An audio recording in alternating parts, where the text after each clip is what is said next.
Good evening. Time being 7 o'clock, I will call the February 19th meeting of the Joint Budget Subcommittee to order. Please pause for a moment of silence. Please stand for the Pledge of Allegiance. I pledge allegiance to the flag of the United States of America and to the republic for which it stands, one nation, under God, indivisible, with liberty and justice for all.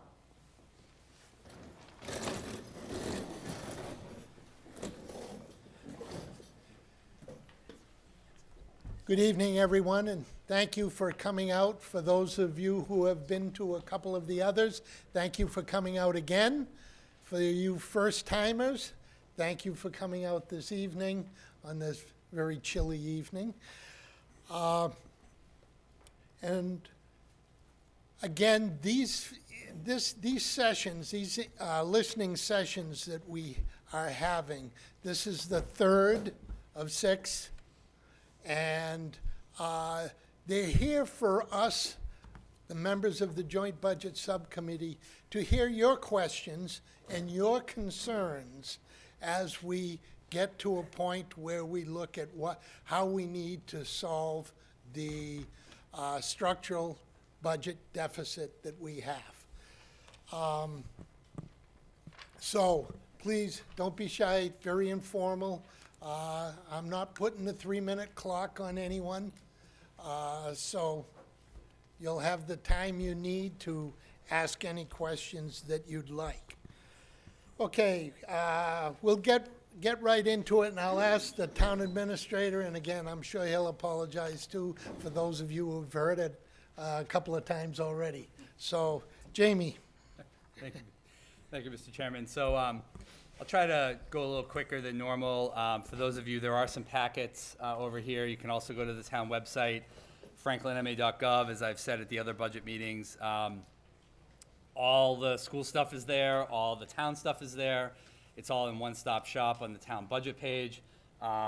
If anybody has questions, and I'm kind of being serious, I mean, I understand there's a lot of things that go on social media. I understand that it can be easier, and I understand that people can have a great debate on social media. But I will say, I think on behalf of a lot of the folks up here, and I know that the superintendent isn't here tonight because he's away, but we talk about this often. It is astonishing at how much incorrect information is theorized on social media. And I think if people in the community are going to get through this, I hope that people will go to our budget page. We try to make things into a couple pages. We do executive summaries. If you really want to dig in, we've got the 95-page budgets. We have line item budgets that are 300 pages long. You can look at the archives back to last year. Back to 2016. We have all the town budgets there for the last decade, including the school materials. So I do encourage people over the coming months there are a lot of questions that can be answered on the materials on the website. So I'm just going to go through the packet really quickly, give everybody an update of where we're at today. Ultimately, with the model and the assumptions that are built into the current model, the structural budget deficit is $3.637 million. That will change as we've walked through the community through the budget process over the last 7 or 8 months. Hopefully one of the takeaways from a lot of residents are that the budget process is a 24/7, 365-day exercise. It never stops. There's always something going on. And this is an important update tonight because of state aid. But by the time we get to March 5th is usually every year is when I give the preliminary budget model based on the information there. Some of these assumptions will be altered a little bit, but I can tell you they will not change that drastically where that number is going to ebb and flow by anywhere near $500,000 or $1 million. So we just get more accurate pension information. We get more accurate healthcare information. The schools get more information. We get more information. And so we try to update the model roughly every month or so before I file the budget per town charter in April. And if I look at my calendar quick, I believe it's about April 11th or the 18th, one of those weeks on Friday, my formal budget will be released. I would also put, while I have everybody's attention on their calendar as things evolve since the last meetings, March 5th will be a town council meeting, and March 19th will also be a town council meeting. If people are interested in the town budget, please mark your calendars for those to either Zoom in, watch on YouTube, stream, or attend in person. Those two meetings will probably have some of the more substantive budget materials and information and updates of the budget season. So those two meetings will be really critical. So as I said a few moments ago, the deficit's right about 3.6 million. Again, that'll change a little bit in March. The big factor and the reason why we wait, cities and towns, not just Franklin, why we wait until January before getting into any type of in-depth budget discussions or forecasting is because every city or town uses the governor's budget filing as their baseline. So the governor released her budget on January 22nd at the MMA conference. And from earlier budget models this fall, Governor Healy's budget sees an increase in local aid of $272,000.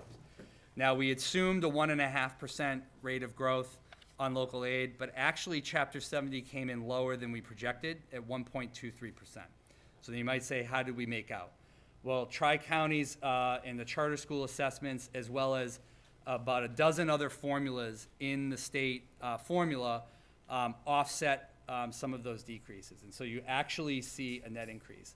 And apologize to people if they heard this so many times in the last couple of meetings, but it's really important for everybody to understand that when we see the press release come out from the governor or somebody about how they are investing the most in Chapter 70 ever, or the per pupil cost has gone up this year, Governor Healy broke her previous record of $75 per pupil.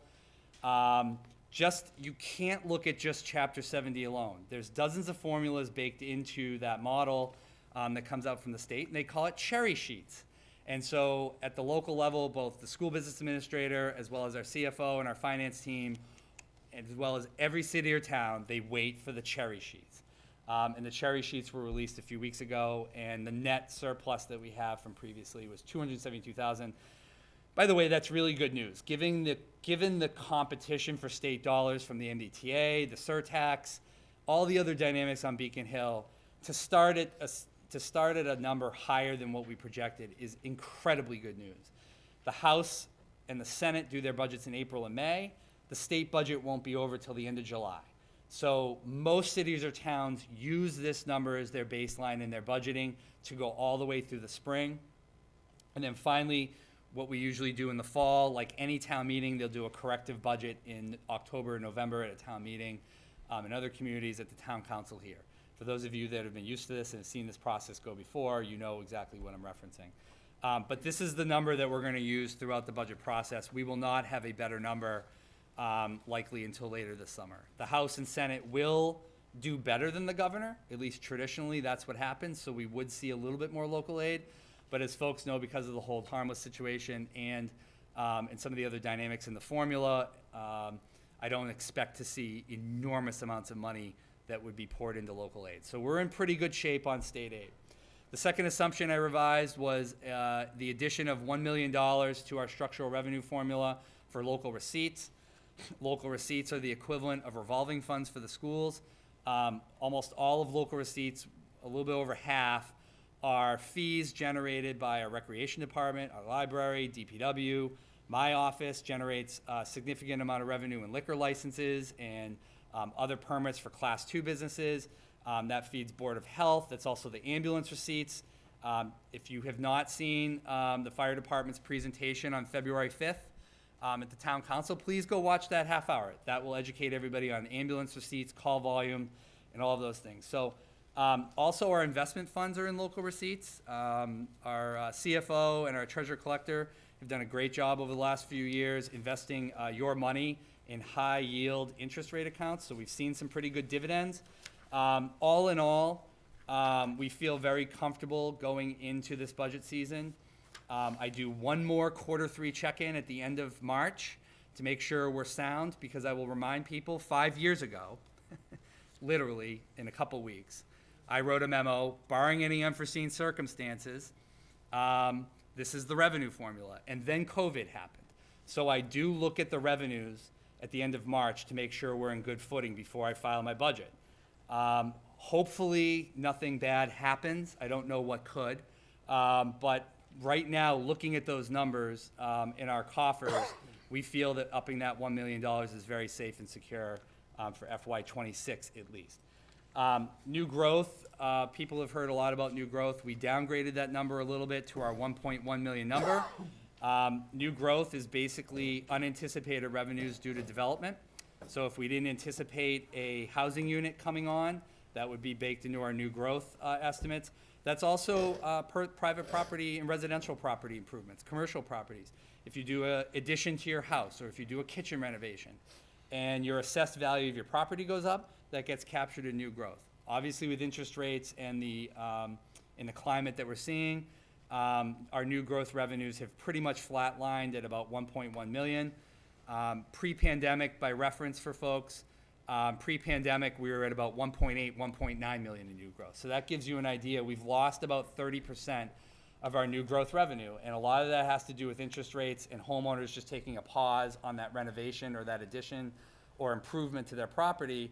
But that is also due to the business climate of how hard it is to get projects permitted, and also how hard it is to get projects financed if you're a developer or a commercial lender. So we've leveled that off. This model also includes a lower health insurance assumption than what we had earlier. We had 18.3%. Now we're down to 14.5, which is incredibly good news. Next week, we have our final insurance advisory committee meeting with all of our employee units to agree on a healthcare package. I do anticipate that this will be approved by them. One victory in here, if you're part of the school stakeholders, even though the insurance number went way up, I can speak on behalf of my HR director, Karen Brad, who's up here in the front row. We're increasing the split from 68-32 employer to employee. That is very, very low in the marketplace with comparable towns. And so we are ticking that up to a 70-30 split. So that's 70% employer, 30% employee. And that gets us much more to the most common and most frequent split in our area. So for recruitment and retention of our staff, and I think this has been brought up numerous times by the school department, this is a big issue. This is no small victory, by the way, to do this. This is actually a huge change. Our insurance has not changed plan design in about 3 or 4 years. And so while the health insurance market in Massachusetts is having a very, very tough 2025, has been reported everywhere, both private sector and public sector, we're just trying to change things around a little bit to not just look at the high percentage of the increase, but also try to make some tweaks to the contribution levels. Also in this model are what I call the big six. It is all departments' requests. I didn't lay out all departments. There's a 5-page document in the packet that has every single department laid out with their total dollars and their total for personnel and expenses. As you'll see, there are about 3 dozen small departments that are mostly municipal board and committees, or small departments that have sometimes 1 employee, like conservation or purchasing, or other departments that only have 2 or 3 people, like planning. You can see right in there exactly the dollars with each department. But most people focus, for rightly so, on the major cost drivers, and those are what I would call the big six. Those are departments that have a budget over $1 million. That's police, fire, DPW, public property and buildings, which is facilities, the library, and of course, account 300, the schools. So people can see right in the memo what those increases are and what the percentage increases of those are. This model does include a 2.5% cost of living adjustment for the municipal unions as well as the school union as an assumption. As many people probably know, we are actively bargaining with I think 7 or 8 of the largest unions in town, and so that assumption is in here, as well as I do want to highlight the fact that when we start in September, people say, well, why is 2.5% across the board everywhere? And I hope that as we've evolved with the budget process, people will see a lot of the smaller municipal budgets, the expense budgets don't go up by 2.5%. And so ultimately, at the end of the year, by the time I file the budget, it's pretty rare that every department is 2.5%. And if people wonder, well, where does that other money go? Usually a lot of those savings in previous years, as I've said to many of the school folks, you know, you start at 2.5% as the model in September and October, but until local aid comes out and until departments submit their budgets, we hang with that 2% across the 2.5% across the board until we get to right now. And now that the departments have submitted their budgets, we've had all of our budget meetings with all, particularly myself, my finance team, and HR director have met with all of our departments on their budgets. We have squeezed out every single thing that is not a contract obligation or something that we absolutely need. And so what is reflected in here is the accurate level of level service budget for every municipal and the school department as well. I know the schools just handed out a little flyer. Folks can look a little bit in there. Also on the town website is the superintendent's budget. So that comes out to the deficit at 3.6, and I just put in the memo and just remind everybody watching at home and the folks in the room, we used $3.03 million this fiscal year in one-time money to balance the FY25 budget. So it is not a shock to anyone in this community who's been paying attention, reading, or on the blogs or wherever, that you would already be $3 million in deficit going into FY26. While the 3.8 number is large in some respects, I do want to point out a lot of credit to the superintendent, the school committee for the redistricting project. I thank all of our municipal departments and all of our staff and the council and the school committee and everybody for getting to this point. Given the fact that the pension assessment for the county and benefits with healthcare have risen at the rate they are, the pension assessment went up 9% this year, which is well above what it normally does. And I've written about that at previous budgets. It's on the town webpage if you want to go geek out on pension assessments, please. And also with healthcare across Massachusetts at 15%. That's an extraordinary number. That's very high. My colleagues in other towns, by the way, today I was hearing 17%, I was hearing 20%, I was hearing 13%. There was not one town out of 20 in Norfolk County that I talked to today that was under a 10% healthcare increase. So given all those factors, to be at a 3.8 million deficit with the one-time money from last year actually is a very good positive in a lot of ways from my standpoint looking at it, because our departments are doing their job making sure that they are cutting out whatever is not needed to try to make sure that that deficit is reduced. I think that will be my summary for right now. I'm sure folks will have some questions as they look into it. I would also lastly point to one of the last pages, which I failed to mention at the last one, which is just a list of where we're at as a town. It doesn't include every success. It's on page 7. I put this in here because at times there seems to be a struggle at being thankful, grateful, positive, appreciative about the quality of life in this community. At some points, I think some might take it for granted here or there. I understand there's a lot of narratives out there, but I just put together 1 or 2 pages of just generally where we're at. And I wrote these. I went in and did some research. I had some links about the schools. We hear a lot of narratives from people about their disappointment or objection to certain things. But I just wanted to highlight, when I go to see my colleagues in Norfolk County and I listen to their stories, I have to take a breath and a step backward. And I, for one, as the town manager here, and I know the council feels this way and our staff does, we are incredibly lucky and fortunate to have the educators, the staff, the police, the fire, our custodians, our DPW workers, our senior center staff, rec staff, all of the volunteers that we have on boards and committees. Even despite this troubling message of a structural deficit, I think that these pages hopefully paint a little bit of a picture of what is at stake. We have an ISO 1 rated fire department, literally in the 0.01% of the best fire departments in the country. Our high school is performing at an extraordinarily high level. I've heard narratives about where we want to be Well, you're knocking right behind Andover and Arlington. So when we talk about elite districts, we are one.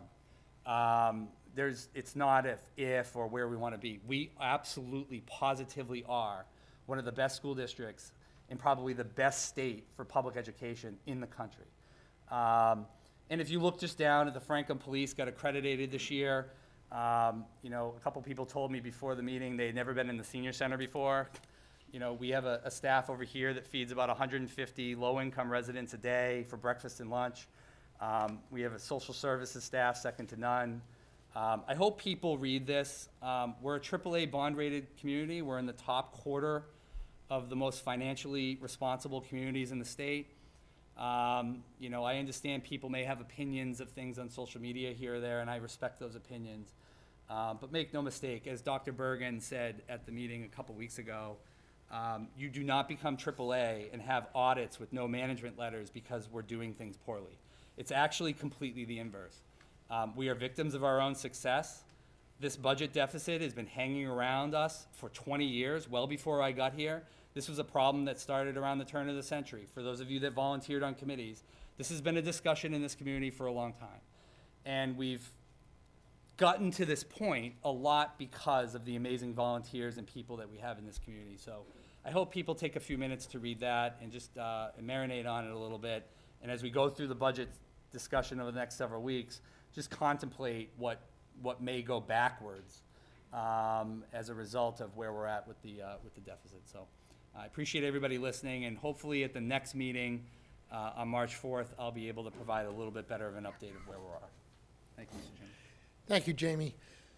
And again, normally when Superintendent Jaguar's here, he would give a brief update. I'm going to ask Dave McNeil from the school committee, as Lucas, this is school vacation, so he's actually taking a few days with his family, so don't blame him a bit, but I'll ask, I wish I was. But I'll ask Dave McNeil just to give a quick update from schools. Thank you, Tom.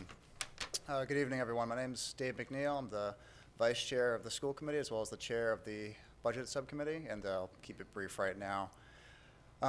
First, I'd like to say thank you all for your engagement, for being here, for coming out on a cold winter's night, for your care for our community, for your willingness to inform yourself, but more importantly, for your willingness to voice your opinions to all of us. We're not up here for you guys to listen to us. We're up here for us to listen to you. And it's important for us to have this engagement, to hear directly from you what you want the future of this community that we all love to look like. So just really brief on our side from the school things. The school committee recently passed a FY26 budget of $80.4 million, roughly thereabouts. And as Jamie mentioned, a big part of the budget piece this time around was the redistricting process and vote that we took back in last spring, but also this process that has been directly integrated into this year's budget development. And from that, well, we're seeing a savings of about $3 million coming into this upcoming fiscal year through restructuring and reallocation, really just making our school system as efficient as we possibly can. And just the same as all the budget materials are on the town part of things, on the school part of things, we also have our budget materials. So please, if you're looking for more information, it's all up there on the Franklin Public Schools website. We also have, as was alluded to, our team put together these wonderful flyers with brief description of some info. And also, please, if you have the time, take a look at the past meetings that we've had for all the past months. We've shared some great information on the budget. All of our members have asked some wonderful questions. And it's really important information for all of us to have, because this budget that we've passed, we're doing our best to make the most of our resources and to provide the best possible educational experience for Franklin students. But it only happens if we close this $3.6 million budget deficit. And if not, there's going to have to be a reduction in services across the board. That's just how it is. The math isn't mathing, as the kids say otherwise. It is. But yeah, so again, thank you all. And yeah, like I said, we're not here to talk to you. We're here to listen to you. So please don't be shy, and we look forward to this evening's discussion. Thank you. Thank you, Dave. Okay, with that, we'll go right to you, the audience. Who's ready to step up and be the first one to ask a question this evening? Don't everybody get out of your seat at the same time. Thank you, Mr. Sherlock. Thank you, Steve Sherlock, 13 Magnolia Drive, volunteer for Community Information Director for Franklin Matters, Franklin Public Radio. We'll do more of a PSA at this point to my fellow neighbors who are here as well. The video, which is being broadcast by Franklin TV, the link has been shared for both sessions. The audio I record tapping into their feed. I also took the audio and transcribed it with a tool. Costs some little bit of money, but that's okay. It's for a good cause. So now you can watch the meeting, listen to the recording, and actually read the transcript to get the information. The transcript includes all the links that's in Jamie's agenda with the links to et cetera, et cetera. So that's about the best we can do in terms of getting the information, making it available. Thank you. Thank you, Steve. That's everything you ever wanted to know about the budget. Okay. Okay, come on. I know somebody's got a question. I know nobody wants to be first, but somebody needs to be. Please. Thank you. Good evening. Just name and address, please. Sure. So it's Michael McGillicuddy, 24 Crystal Pond Lane. So, question for you. I haven't been to one of these before. Apologize for that. I should be. Thank you for But- coming tonight. But, so for the school committee, and going back to the previous budget override, it failed. There was all this doom and gloom. So my question is, was there doom? Did we have the cuts that we expected, that were projected? Yes. Did we? Yes, we did. So what was that? Can someone talk to that? So, Dave, go through you, ahead. Mr. Chairman. So, yeah, Michael, thank you for coming out. Thank you for your questions. So, short answer was said yes. Yeah, so we had to cut about 24 positions. We also saw a significant increase in a number of different fees. Football and hockey, for example, went up to $1,000, but there was also number of fee increases across the board, with athletics needing to be self-funded as well. Certain departments were essentially decimated, particularly on the performing arts and music side of things. We had to institute other increased fees, and if the revenue picture doesn't change, we're looking at more cuts next year, which will be determined at that time. And we're hoping to reduce the fees in the coming fiscal year to try to relieve some of that pain. But it's if nothing changes, it's going to be doubtful that that'll be able to happen. If things keep going the way they do, we're in the foreseeable future, there's going to have to continue to be cuts because things don't get cheaper over time. Sure. And I guess my comment to that is, in the brochure, I mean, some of the revenue that shortfalls, residential properties didn't get upgraded, or they didn't do the home improvement, the kitchen upgrade that they didn't do, and that's because times are tough, right? So I understand my children went to the Franklin Public Schools. They're no longer in the public schools, but fees for sports and whatnot, that's sort of expected, I believe. So I guess I'm just wondering that, do you expect fees to stay current, or do fees go up like everything else should go up? Because households have expenses, they have budgets, and I just think that in this time where everything, let's not talk about eggs, but eggs and groceries and everything's going up, I mean, there's a burden that's being asked of the Franklin population again. And I guess I'm wondering, so the override failed, and here we are, February, March, talking about, well, we're going to put it back on the agenda. And do we just keep putting it back on the agenda until it passes? I mean, It's a possibility. Nothing is cast in stone, but the council will review what comes out of the Joint Budget Subcommittee and the Joint Budget Subcommittee listening session. What comes out of this will go to the council, and then the council will make the decision as to whether to put a ballot question on what the number is and what the date is, our council decisions. But my feeling is the council is going to listen to what comes out of this subcommittee, which is made up of your finance committee, your school committee, and your town council. So this is subcommittees of those three finance bodies within the community.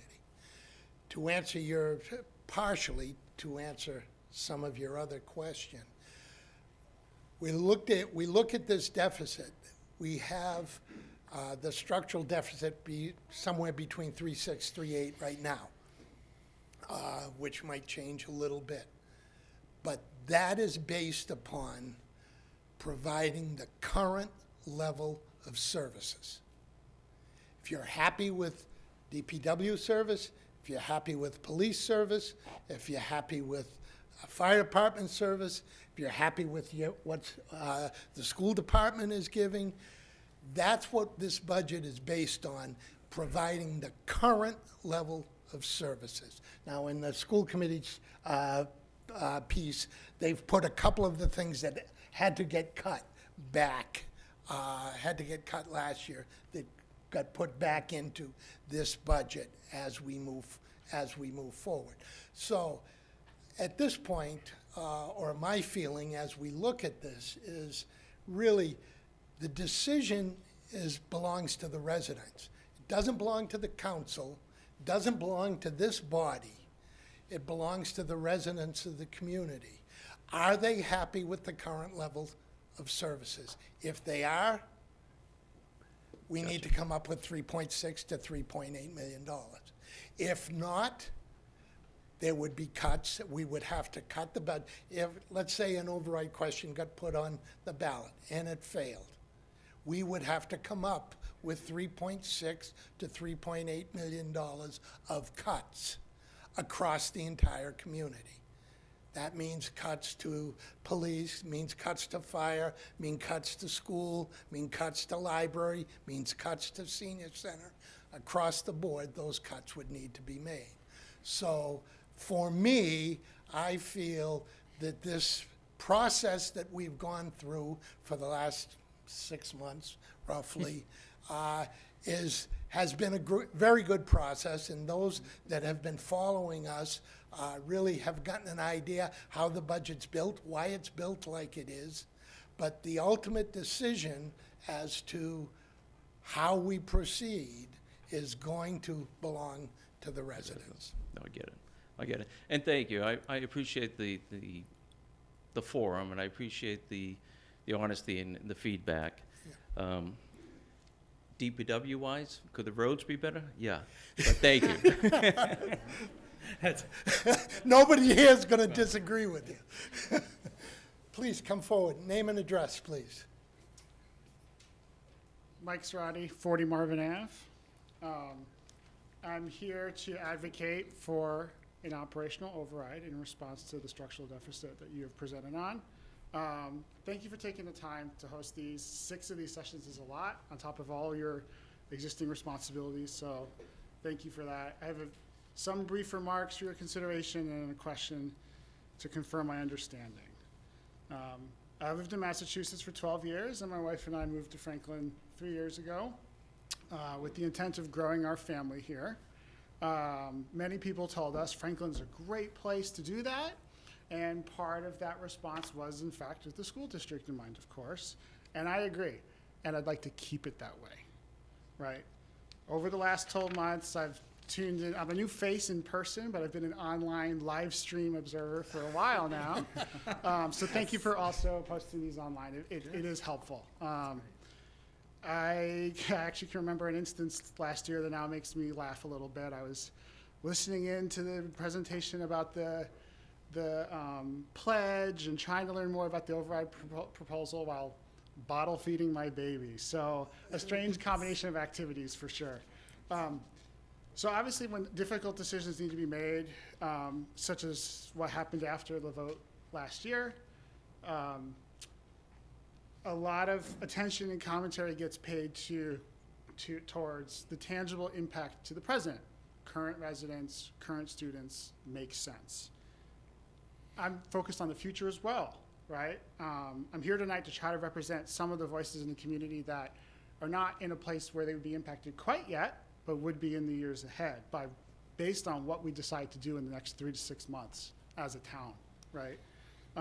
For example, that same baby I was bottle feeding will be a preschooler in less than 2 years, dare I say. And obviously after that, we're looking at elementary and all those things. I'm a big believer in the purpose of public education. I'm the product of a well-funded and thriving public school district where I grew up in New Jersey. To me, this means many opportunities in the classroom, as well as really strong extracurricular opportunities operated by and at the school. Sports, theater, music, etc. I think, and there's tack-on benefits to that too, right? It kept me off my parents' couch. It kept me out of trouble. I learned how to do carpentry, building sets for the theater department, which became a job during college with those skills. There's a lot that we all know and understand about that. And I don't know how my family yet would afford higher taxes post-override. But I also know that I am not interested in alternatively trying to afford more and higher fees for services.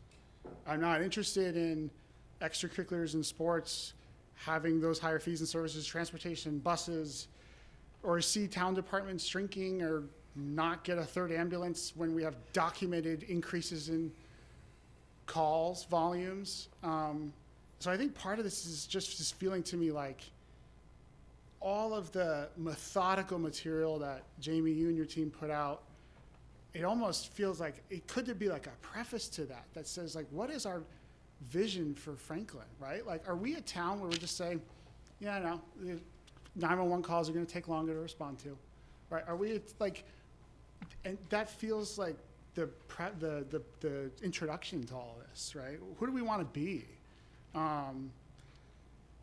And the last remark and then a question, right? So I've heard Lucas say in the past something to the effect of, once you make a round of cuts, it's really hard to bring them back, right? In certain situations the following year, it's hard enough to even do level service at that new level. And I think that's what you're saying tonight and in prior sessions.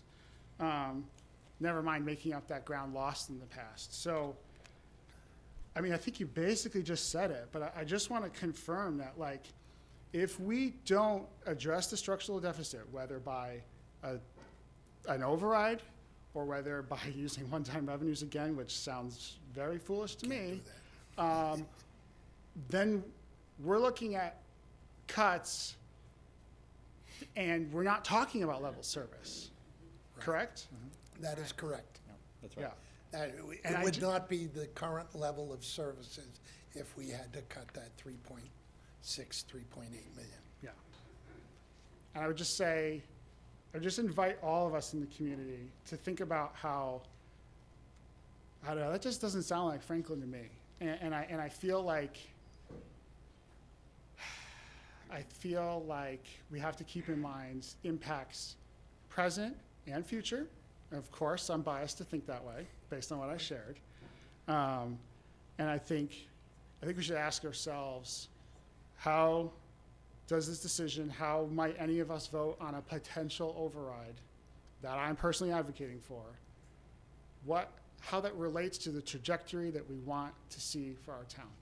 Thank you. Thank you.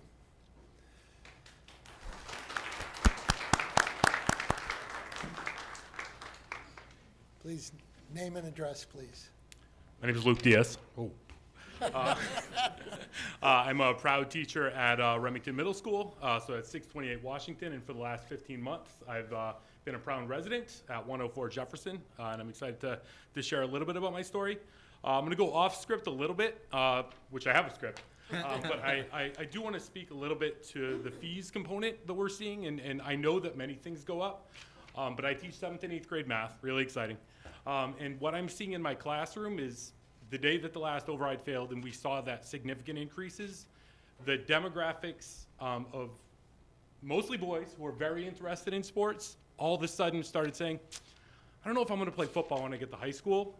And almost to the day, there were large subsets of boys who almost immediately saw what their families were going to be in the situation where they got there. And that was a reality that those students felt. And I just need to say that out loud. Things definitely go up, but there are students who their life trajectory might be changing as a result of this, and I just need to say that out loud. All right, script. As an FEA member, as a teacher in our schools, I have dozens of stories that I could share about the amazing things that happen in the walls of our buildings every day. And we are proud to what we offer our kids every day. You've heard some of those stories at previous sessions, and you are going to likely hear more. My wife and I moved to Franklin less than 15 months ago, and she is a teacher at Helen Keller Elementary School. And a large factor in our decision to move to Franklin was the strength of our schools for our two kids, ages 1 and 4. But I want to acknowledge that that wasn't the only factor that had us choose Franklin. We took pride in the entire community. And since moving here, I want to vocally go out and commend every department. This summer, we went to Franklin Library once or twice every week. I hear Franklin Fire's need for that third ambulance. DPW has done a pretty good job this winter. And actually, last week or two, we had a pipe burst in our neighborhood, and we had water back on in the next 3 hours. It was an incredible turnaround, and that didn't go unnoticed. I've also gotten the opportunity to know some of our Franklin police officers, and I have a tremendous amount of respect for what they do. When we moved to Franklin, we told our son that Franklin Police Department does not allow monsters in this town, so he's not afraid of monsters anymore. That means a lot, so thank you. Every department is overworked, and we do as much as we can with what we have, but resources in every department have gotten thinner and thinner every year despite these growing challenges. I'm asking for this committee to fund our schools unequivocally, because that's what the school department needs to continue to do the amazing things for the future of our town with fewer and fewer resources. But what I've learned in my time here is that every department is doing incredible work. So my request for the committee and the community is to fund all services that make Franklin the incredible place to live that it is. And a lot has changed in the 15 months since my family moved here between the redistricting, the last override, and the impact felt across the community. But my wife and I stand by our choice in choosing Franklin. My 4-year-old is watching the telecast right now at home, probably in his PJs. He probably should go to bed soon. But I want him to grow up feeling the same pride that I have in the community that I feel right now.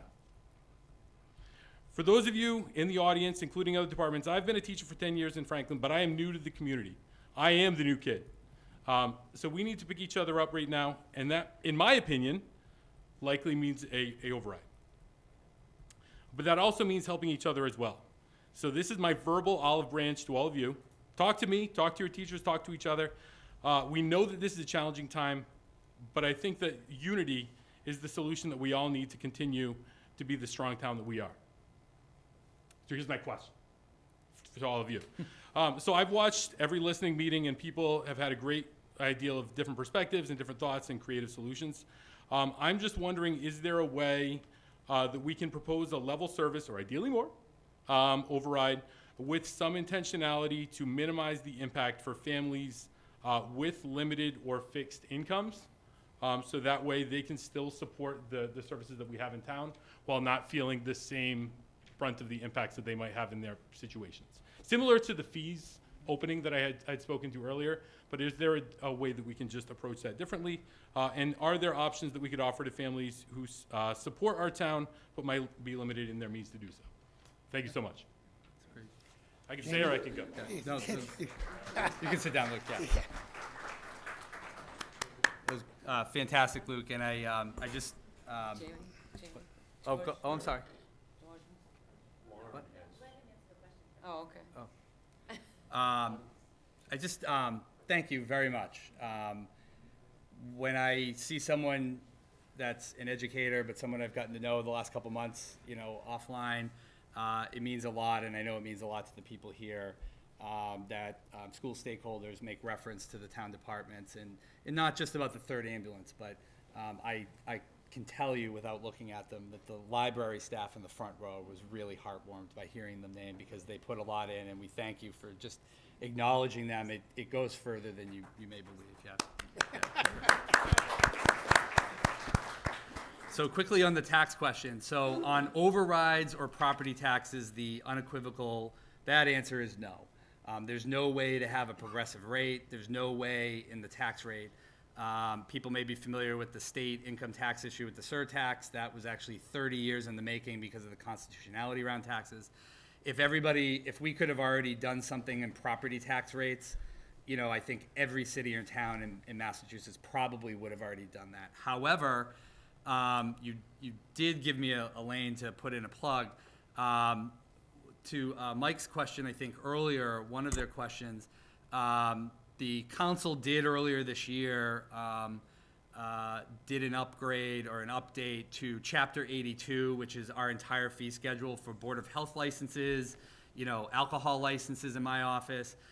All of those fees that through the building department, the fire department, wherever they are, you know, all of those fees got updated. A lot of those fees apply to builders and developers, by the way, at conservation or planning and some of those. So we did an entire suite. The council approved it unanimously earlier this year on 2 readings. But even beneath that, not just like let's, you know, hit other folks with revenue to bring in, which is a good thing in terms of like development, for example. But also I think the bigger piece, and we do have flyers on the website and we do have them available, we have what's called a community assistance program. And so we have about 100 to 150 folks that take advantage of this primarily through the DPW. And that offers, it used to offer a 20% discount on water, sewer, trash, and all of those permits, and those for those ratepayers. The council this year did update that up to 50%. So if you are looking for people, and you know, we do, the senior center staff, by the way, does a lot of these forums here through our social service programs. They do forums. Another avenue, our Board of Assessors usually does 1 or 2 presentations every year on abatements. Most people know that they qualify for what they qualify for because they're in state law, but our Board of Assessors does come down and they do workshops with folks that aren't just seniors, by the way, but anybody in the community. We don't turn anybody away here. Okay, it's not like you have to have an AARP card to get in. Our senior center accepts everybody of any age from any community. We don't leave anybody outside. So people do come for those workshops. We do things like income tax. We help everybody do their free income taxes. So there are a lot of ways. It's not on the property tax bill, to the direct question. But, you know, I think anticipating some of these issues, we know that we've heard a lot about affordability in the community from a lot of residents at other sessions and certainly emails. But I give a lot of credit to these folks. Melanie, there she is. You know, Kobe's somewhere down there at the end. There he is. You know, I do give a lot of credit to them. They wanted to make sure, to Luke's point, that there was some way people could offset those bills. If anybody's watching at home or sees this later, you know, contact the DPW. They're really the point source. Another part of that program is Ryan Jetty offers to qualifying people free programs at the Recreation Department. You know, and there's a tremendous amount of free services. There's so many at the senior center, I probably couldn't even name them all in a short time, but there are a lot of ways to offset people's property tax bills. The last one I'll say is we have a very popular senior tax work-off program. We max out the slots under statute here for both veterans and for seniors. It's about 110 folks of each, and we usually fill those. Those are programs available to people that if they do 100 or so hours of service for the town through the year, they'll get, say, you know, $1,400 off their property tax bill. So, you know, we've tried, I think the council has tried just about, you know, all the techniques we can, thank you, Mel, at trying to address the affordability issue. And obviously anybody can call my office, talk to any counselor, and they can point everybody in the right direction. So it's a great question, Luke. I appreciate you asking that. Please. Ken? One comment.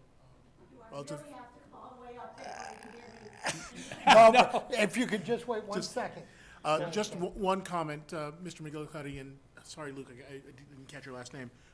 Just tangentially related to the issues of affordability and the impact that we talked about. Just want to make sure, wanted to call out in the packet that Jamie and his team put together, the last 2 pages actually have a set of override calculations. It's worth it just taking a look at, so you have a sense of what that impact is based on what your housing estimate is. So that's worthwhile.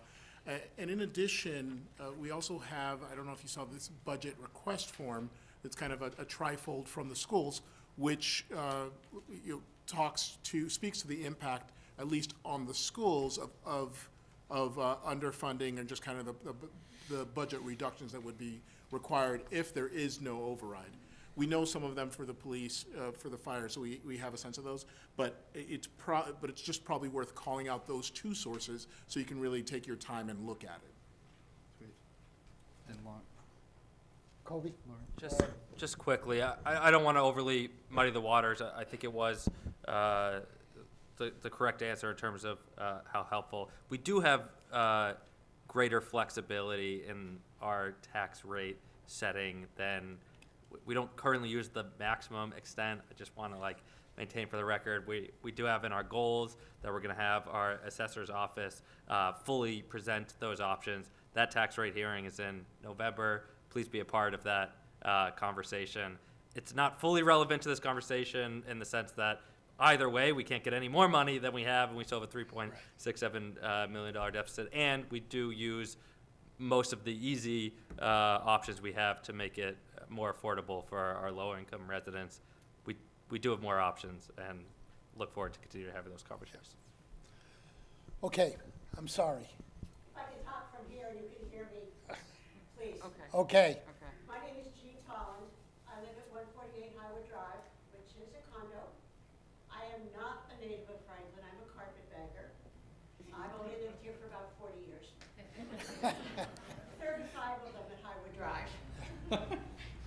A couple of things. Number one, do you ever see a point at which the town will be built out? In other words, we don't have any land left, which I would hate to see. My father used to say that God hasn't learned how to not make people, but he has learned how to not make any more land. It's not going to happen. One of my concerns is that at Highwood Drive, we have a new proposal to go in behind the CVS and Max Diner and down the steep hill next to the bus barn's driveway. We and Franklin Crossing all have to have pumps, as says boats of Bright Hill, in order to have water pressure adequate. But I have what was originally, when I first moved to Franklin, a corridor that ran from down behind where Ranieri's plumbing is, all the way up to Pond Street and across it to all the area out towards 495. I have seen deer. I have all the chipmunks and squirrels and bunnies that you want. Lots of birds. I have seen foxes. That now between the new Panther Way, whatever they're calling it, and Franklin Ridge, that corridor is going to be gone. But one of the things besides the animals, when I grew up in Framingham, we had a lot of open space. And we had woods, we had swamps, we had the river overflow, and we had them all. We didn't have much in the way of sports, but we had a lot of playground, a lot of area. It was not open, developed playing fields. It was wild. We have a number of young kids living near me at Highwood and also at Franklin Crossing. And I watch them in the good weather, and they are out playing in that little bit of strip of woods. I think some days they're pirates, some days they're Daniel Boone, I don't know, but it's a form of learning that they are not going to get formally. And for me and my brothers and my sister, having that space was, I think, really made us appreciate as adults what we were getting from it. So I don't know if you can keep on building bigger, houses with huge lots. So that's the one thing. I just want to mention we are meeting here tonight in my second home. I'm here a lot. I am on the tax write-off program. great. So, which I'm having a ball with because I get to teach us in our craft class once a month. If you're around tomorrow, want to make earrings, please show up.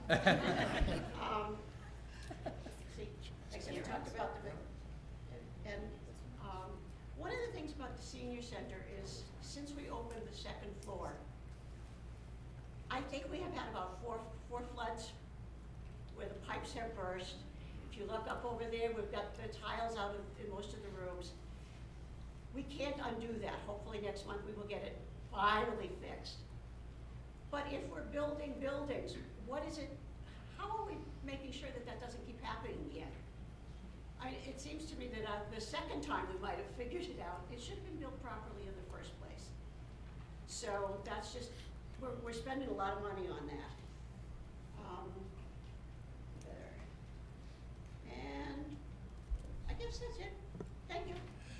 Thank you. I'll take the first part and then you can take it. Yeah. I just want to tell you that your town council, the current sitting council, have bought up the last two largest parcels available in the community over the last few years. Maple Hill between Maple and Lincoln Street, and Schmidt's Farm off of Prospect Street, which is over 200 and something acres that the town purchased for open space that will never be developed. I think I know where the Maple place is, but, and I think that's wild. I don't think that's. That is wild, and so is Schmidt's Farm. Is it, you're not gonna make playing fields out of it? 'Cause No. that's No, usually what no. No, happens. no, No, Okay, No. thank you. not while I'm here. Jamie, you wanna? Yeah, thanks, Gene, for all those comments. To Chair Mercer's point, we've actually done 4 acquisitions. The Schmidt Farm was one. And then as a result of that, the neighboring owner had owned 15 acres up on the hill behind Schmidt's for 40 years waiting for this. And so she sold us very cheap another 15 acres up at Schmidt's Farm. We just had a meeting about master planning, to Councilor Hamlin's interjection there. It's staying fields. There's no water sewer up there. You can't Farm develop field- anything. hayfields. Hayfields, not Hayfields. And so that's gonna stay pretty pristine for walking. If you actually go up there, and my staff and I walked up there, it's the quietest place in Franklin. You can actually not hear even the highway if you're up deep in the woods at Schmidt's Farm. So if you're looking for serenity, there's my pitch. We also just purchased, or in the process of purchasing, the SNET rail bed from Union Street, right in the center of the crossing, all the way to Grove Street. So we're gonna extend that trail as well. Hopefully some of your neighbors that are Daniel Boone will find that someday, and they can really have fun on that. So we can do a lot, we can't do everything, but that's also prohibited maybe about 120 homes from being built, right? So it's a balancing act between the housing crisis, but also trying to manage development. The last point I'm gonna make is that regarding the senior center, we've had 2 leaks, and we will be closed from March 5th to March 16th. I know they just probably put the press release out. We're gonna do insulation foam throughout the whole building, and we're also designing a new sprinkler system so that this doesn't happen again. We have been paid back, by the way, for insurance claims, so we haven't actually had to pay out any money on that, which is a little bit of a nuance, but I think with the cameras on and the record here, I just want to make sure that it's there. And thank you for your kind feedback about the senior center. I will bet you, however, that you will never find what we found one time, a 5-legged frog. Probably due to the chemicals from the cotton company. Thank you. I think Lauren, did you have a question? Lauren, did you have a question? Lauren? Or a follow-up? Yeah, I didn't really have a question. So I sort of wanted to touch on, a couple people here have talked about the last joint budget meeting that we had. I invited a coworker who has lived in Franklin for over 20-something years, raised 3 daughters, and he had a lot of interesting comments that I just wanted to pass along. He didn't want to come and share them himself, so I told him that I would do it. So these are his, not mine. You know, and I think last meeting we talked about those that are going to vote yes don't have to be convinced, right? And most of those people have kids in the school system. And then those who are going to vote no, they're going to vote no. And so we're talking about those folks in the middle. And some of his feedback I thought was really interesting, where he was, he said, you don't have to convince me about the schools. I get it. I had 3 kids. I raised 3 kids through the school system. I know how important the schools is. He said, but what resonated with him was when the chief of police got up and spoke and talked about the cuts that, that they might have to face. But he was craving more. He wanted more details. He wanted to know exactly what those cuts would mean for the police, for the DPW, for the library, and he was giving me very specific examples. He was saying, does it mean my trash is going to be picked up once every 2 weeks? Does it mean, he thinks the town is craving these types of, how is it going to impact me specifically? We hear about the schools a lot, and granted, the schools are a big part of the budget and a big need. How is it going to impact those who maybe are less impacted by the schools, which is a big part of the town, and he's including himself in one of them. He said he wanted it to be simple to understand, show me. He also had a little bit to say about, he said, how do I know we're not crying wolf again? I think you brought that up when you said, we came and we said the sky's falling if you don't pass the override, and we managed our way through it. Yes, very difficult cuts were made, but how do we know we're not going to find some more hidden money? And I think Lucas addressed it the last time, where all the hard work's been done. The school cannot reorganize and restructure all the time. This is a one-time effort. They are digging deep and finding all of the savings they can possibly save. How do we demonstrate this? How do we put this out to the public where they can see the override didn't pass, these are the cuts that we made.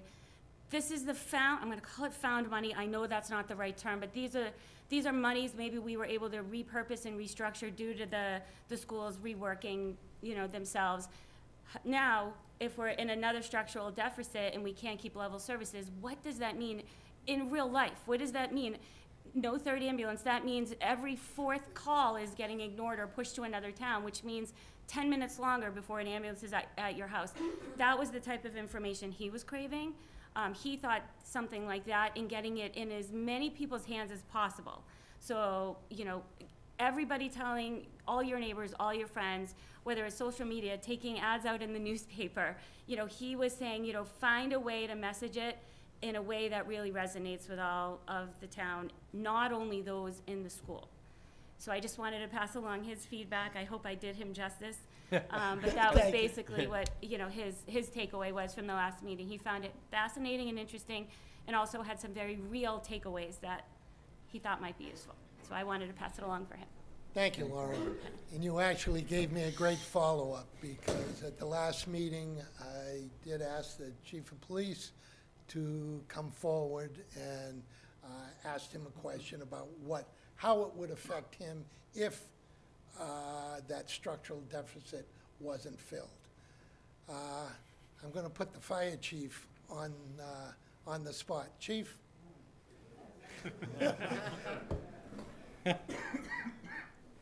Sorry, but Chief Lynch stood up at last week's meeting.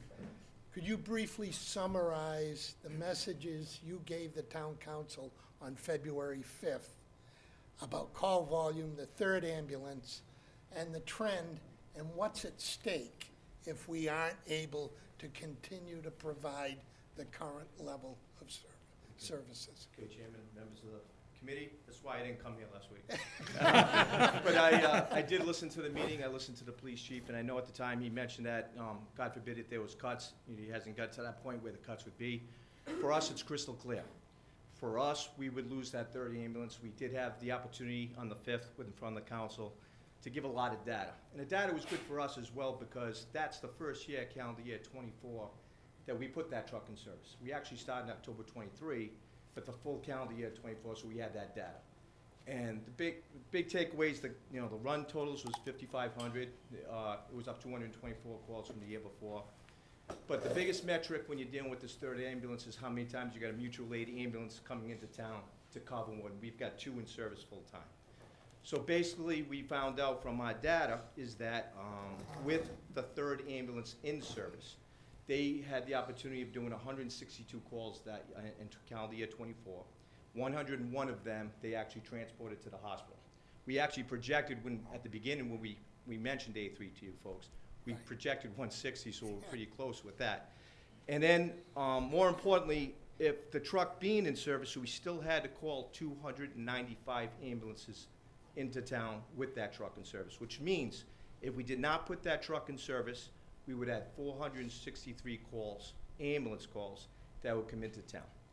And there's a lot more data. We found out, you know, the Sundays were really high, just like the weekdays, the times of days. It used to be 4 or 5 years ago, it was like a bell curve. It was Monday through Friday. Now we're seeing the Saturdays and the Sundays just as busy.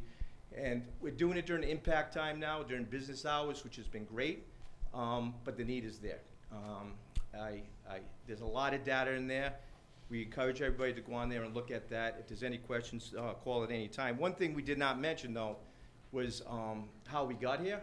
I had a luncheon today with the Norfolk Fire Chiefs. We're all in the same boat. It's nothing just for Franklin. It's all over the place. But one thing that is unique about Franklin is this A3 was a concept that in October of 22, when we were working on a FY24 budget. That's when we first knew back then. We figured in calendar year 24 we'd get about 5,600 runs, 5,500 runs. So we wanted to get ahead of it. So we went in front of the town administrator and his staff, went to the town council. We got 3 firefighters a couple of years ago, 2 firefighters, forgive me. We got 3 last year. That's what got us to this point now. We saw it coming, and we wanted to stay with the needs of the community. I mentioned the union. I've got the union folks here with me right now. We had a day firefighter for a whole year. Probably 9 out of 10 union for executive boards of presidents would say, Chief, that's not my job. That's your problem. My folks work 24 on, 24 off, 24 on. We don't work days. We played ball for a year. I mentioned that last June. They agreed, I'll give you a firefighter a day, so see how we can make it work. So that put us in the position we are today. A lot of these towns, I feel, they're gonna be, because of financial constraints, they're gonna have to kick the can down the road, and at some point, they're gonna have to get 8 to 12 firefighters, depending on the type of vehicle, and maybe even a vehicle, to take care of this need. For us now, we're in a position where if we ever do get that third full-time, it'll only be 4 firefighters.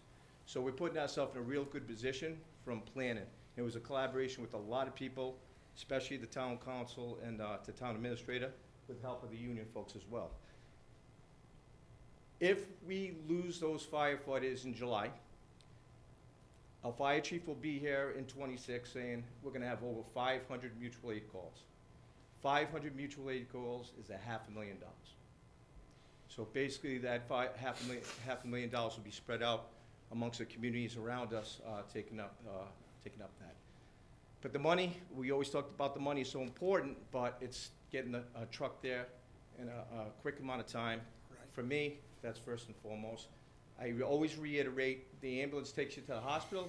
We still have paramedics across the board that will be there on a fire truck that can initiate care until that ambulance comes from out of town. So I don't want to give anybody the false hope that they're waiting 10 minutes for anybody to show up. Our folks on the trucks, our chiefs in the cars, somebody from Franklin will get there as quick as possible to initiate care. But as far as the transport to the hospitals, that's where the delay comes in. If you have a serious cardiac issue, stroke, time is of the essence to get the patients to the hospital. That's when it really becomes a factor. So for us, an override is extremely important. We really need those personnel. We need to maintain where we're at right now. We do need a third to full-time ambulance, but we set ourselves in the position for the actions the last couple of years with the support of the council and the town administrator to put us in a good spot where it won't be too much of a financial strain for us to adopt 4 more people at some point, because it is gonna come to take care of the needs of the community, so.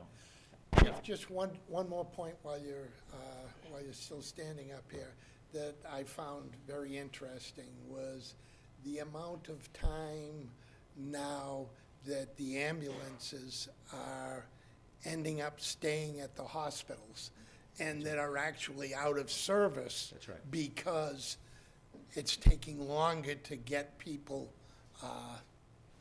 That's correct. admitted. Captain K actually mentioned that on the 5th, that now the hospitals are so busy. So now we transfer the patient over to the care of the hospitals. We don't just leave somebody in a hallway. We make sure until they get a bed or there's a proper transfer at the hospitals. They're so busy now, so our time at the hospitals now, the turnaround time is increased. It used to be 10 or 15 minutes, now it's getting to a half an hour, 40 minutes. So that's also causing another reason why they're out of service that much Mutual longer aid, for yeah. mutual aid. So the need's there, and we're just trying to do it the way we can in the best way. But the need is certainly there. And I also have to mention the ladder truck. The ambulance at headquarters cross-mans with the ladder truck. The ladder truck at headquarters is not manned. Probably one of the fewer communities with over 30,000 people that don't have a ladder company, personnel assigned to the ladder company. So by putting that extra ambulance at headquarters, we've got that personnel to cross-man with that ladder, so there's more chances now that somebody will be there to staff that ladder company when that first ambulance is out on the run at the hospital. That's why we keep it at headquarters where the ladder truck is. So on that front as well, it's a home run for us. Jamie, you had a quick follow-up. Thank you, Chief. A couple quick points to summarize what Chief Lynch said at the last meeting, and just in case it got buried in what Chief McLaughlin just said. When those mutual aid call for the finance people, maybe this will help the CFO. In all seriousness, when he says 500 mutual aid calls, not only are you getting another town coming here, but those ALS and BLS rates that go into our budget are our local receipts get collected by other towns. So not only are you losing the ambulance, you're then losing $500,000, which starts the downward slope of where you're going. So to someone's point earlier, I can't remember who it was, but someone mentioned about, maybe it was Mike, about what the future looks like. Without patching this deficit, you then lose staff. It's actually it's not an advantageous move financially for any taxpayer to say, well, let's just kind of let it go. We'll see if they're bluffing. Well, then it's 500 or more mutual aid calls. Well, then those other adjacent towns are getting that revenue. That's right. And it's not coming into our budget. So you're starting that slippery slope. The Chief Lynch said this last week as well. You lose a shift of officers, the forced overtime is going to go up. So for those of you that aren't familiar with a reform that we did 7 years ago, we did a new schedule, which is very, very unique in Massachusetts, called a 4x4 with our police officers. And it's an advantageous schedule for them, but most importantly, we took about 500 to 600,000 of overtime in the budget, and instead of paying that overtime, hired the required amount of police officers that we need for a shift, so our officers don't need to have that much overtime in order to have the quality of policing in the community. And the last thing I'll say about particularly recruitment and retention of younger paramedics and younger police officers, the number one issue we hear about all the time is we don't want to be forced in for overtime, right? We have single parents that are paramedics. We have single mothers that are police officers. An overtime shift does not pay the bills. When you force that person to come in on their day off and they have to come in, that's a morale issue, but really financially, it's a double whammy. Not only do you lose the service that Chief Lynch talked about last week, you then all of a sudden start increasing your costs with mandatory overtime. And I think with the call volume that both chiefs have spoken to, please read the budget narrative from FY25. All the data's in there. We will have the data available for FY26 budget in April when I file my budget. They will put in updated call volumes for both police and fire. And you'll really see that if you lose those officers or you lose those shifts, not only are you going to increase your costs, but you're also going to hurt response times and you're going to hurt morale within the department. So it's a financial loss actually in the end. So thank you for the few moments to say that. Thank you, Jamie. Paul had a question. Just briefly, Chief, thank you so much for laying everything out so clearly. I know sometimes that as these discussions are happening, people don't necessarily see it day to day. One thing that I've enjoyed that your department has done is on social media, you actually provide this in a very real-time scenario where as you have recalls, as you need mutual aid support, you are posting that. So I do invite everyone who's watching online, everyone in the community, to definitely engage with the fire department and see just how often. It's daily, essentially. I think I see it every single day. Mm-hmm. Y'all need help. Yep. And that's with what we have right now. And I think that's to your point. We're doing, you're doing an amazing job. You and, the union, the support that you're able to provide this town is fantastic. But our requirements are even higher than that, even with what we have. So if people want to basically check it themselves, following along on social media, you can see just how often they need to actually hop in there, call for help from other groups, call people back on their days off, and get that additional support. Imagine if we had to do that more. So just I really like that you all do that, but wanted to make sure to call that out for the community if they're trying to check on this on their own. You make it very easy to do so, so thank you. Thank you. Thank you, Paul. Thank you, Chief. Oh, Karen, oh. My name's Karen, I'm the HR director. Can you talk a little bit, I mean, the fire department has totally reformed the way they're bringing in revenue and making sure, and that actually came years ago when we were actually in between chiefs. Some of the, union brass came forward to us and said, we're about to have a new chief, we need to change the way we do things. So maybe you could talk about the money that the fire department's actually bringing in through those ambulance receipts a little bit more and how that money is paying for your staff. Absolutely. I think probably the most significant thing we did was, right now, we're going for our second reading at the next council meeting, and every March 1st we put effective, we make sure we stay in the middle of the rates with our vendor. That was probably the most significant thing, because we're falling behind in the past as well. And I don't know, the grants things, we do a lot with the grants as well. Just the 3 money million? that 3 million? 2.9? Yeah, we're just under 3 million. So we're really proud of that, because that's an internal group within the fire department. We just go out and we do grants, and we're just under, we're 2,950,000 right now since July of 19. Just getting equipment, training, all kinds of equipment, and again, that's kudos to the rank and file that they're doing that on their own time. They come in there. I put out a notice every beginning of the year. So if anybody wants to come in and help out the administrative staff to pursue these grants, and we get a lot of good support from that as well. But as far as the ambulance is concerned, staying with those rates every year for sure. The other thing I will say is bringing in a battalion chief in EMS. We're able to look at these reports a lot better.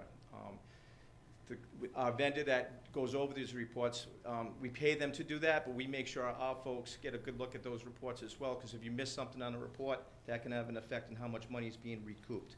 So now that we have our eyes on it also on top of our vendor, that gives us a better chance that if they miss something, then we're not missing it. So we could be losing money if that got missed, the way their reports are handled. So Great.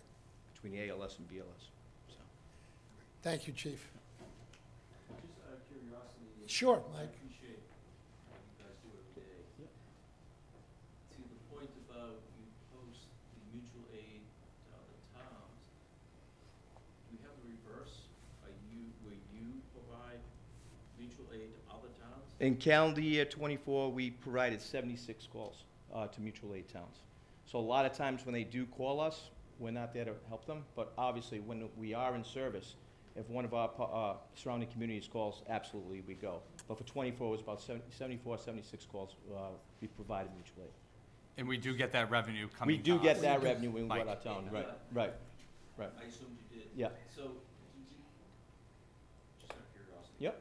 Do the other towns have a similar ambulance quantity? Amount of ambulances? Amount of ambulance?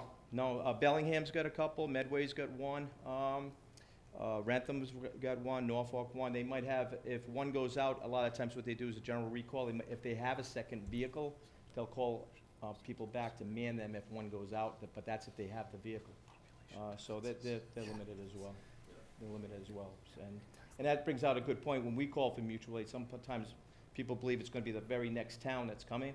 If they're busy, then it goes double, triple, and it goes further out. But we try to get the closest we can at that time through the dispatch center. So. Certainly, the populations in those communities are a little bit different than ours. Yep. So, thank you, Chief. Okay, thank you. Felicia.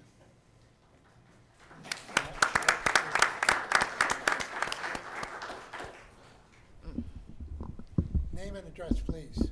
Felicia Odie, 118 Main Street. Yes, I just wanted to answer the question for your friend. And to people who don't know how the library operates, that the library has only a staff of 12 people, 12 employees.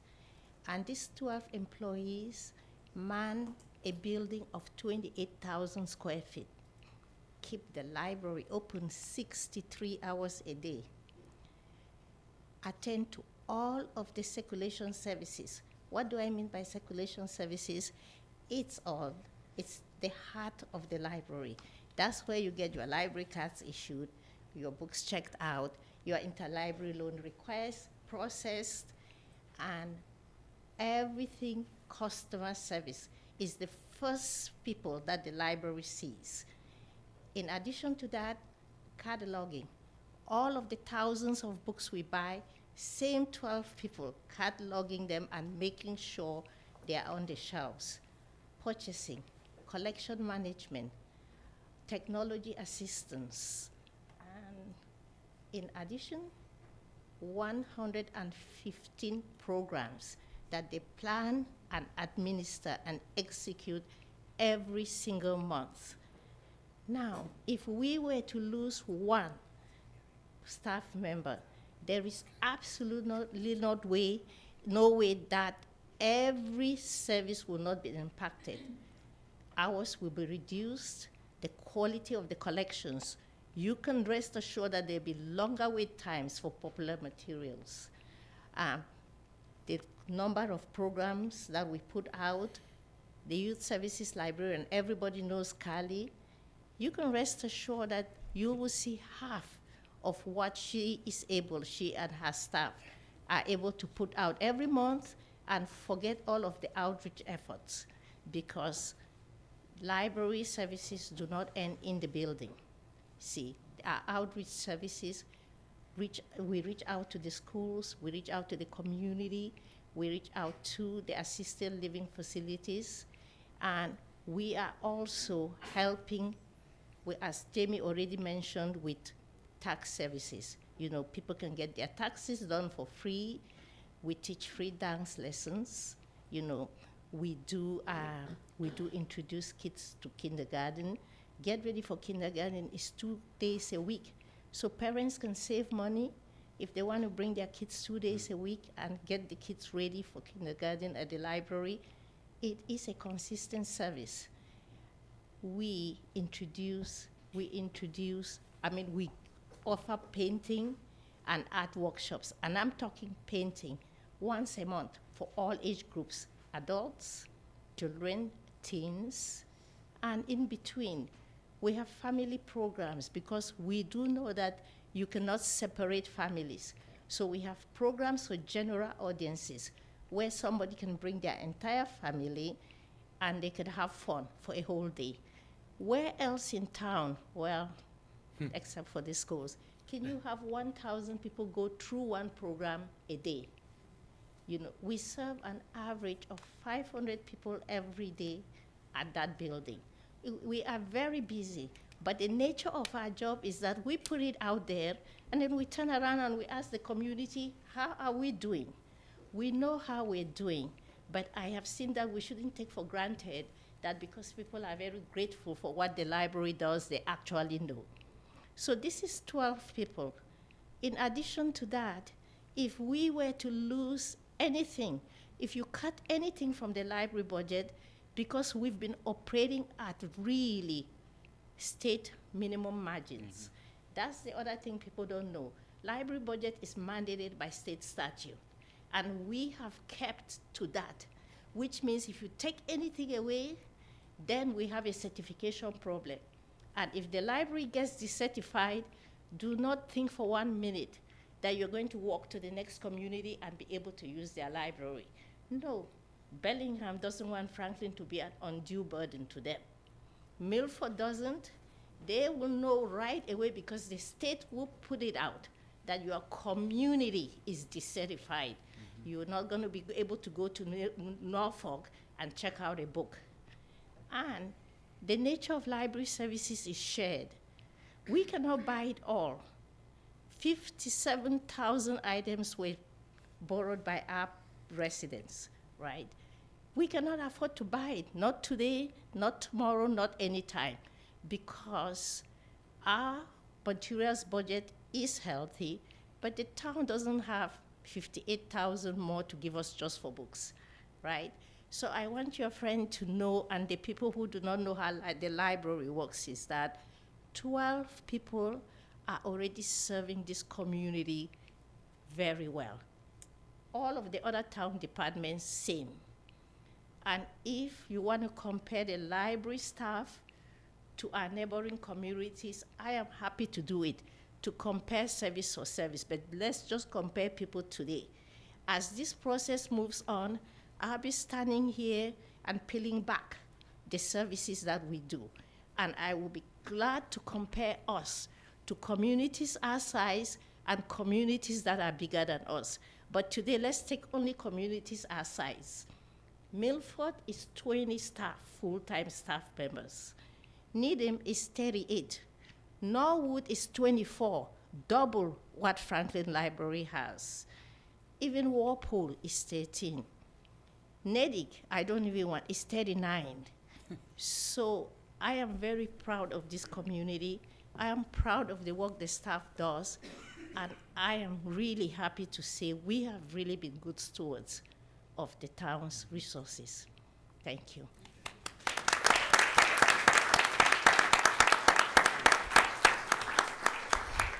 Thank you, Felicia.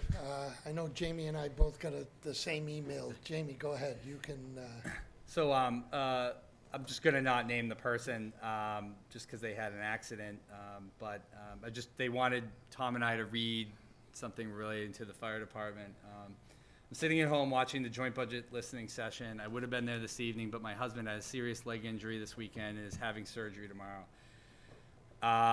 I placed a 911 call and basically saying why a third ambulance is needed and critical. I placed a 911 call at 6:58 p.m. on Saturday night. The Franklin fire car responded within 5 minutes.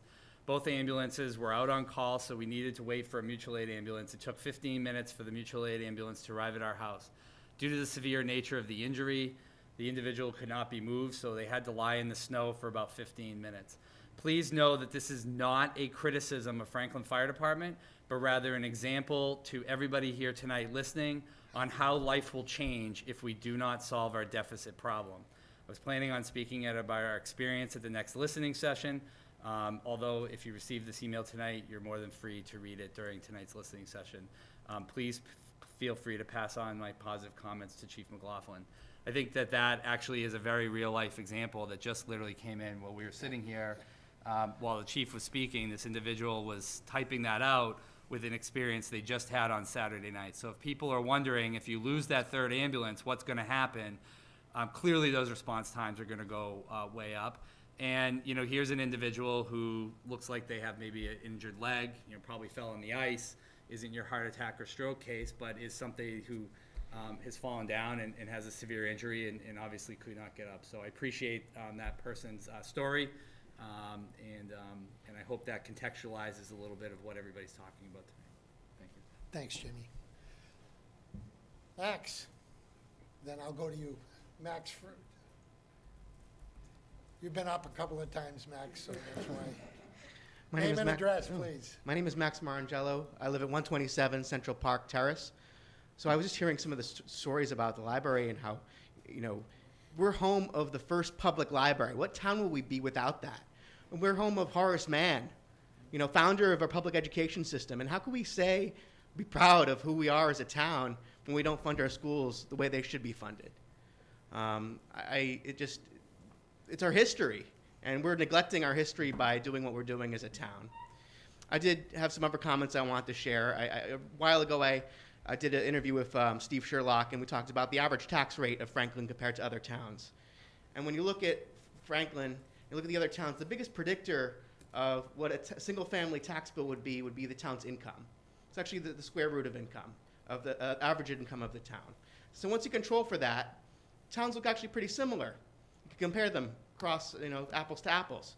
And if you look at that, we see that Franklin's tax rate is about 3.5% less than all the other towns on average. So if I want the best schools, I want the best police, I want the best fire, I'll settle for average. But with this tax rate, if we, pass this override, we will be average. We will just be average. And that's all I want. I just want to be average. But actually, in reality, we won't be average. And here's why.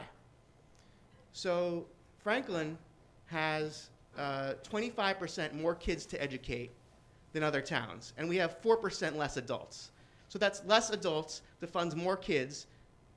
Why do you think we're struggling? Because we have more kids to educate than we could fund.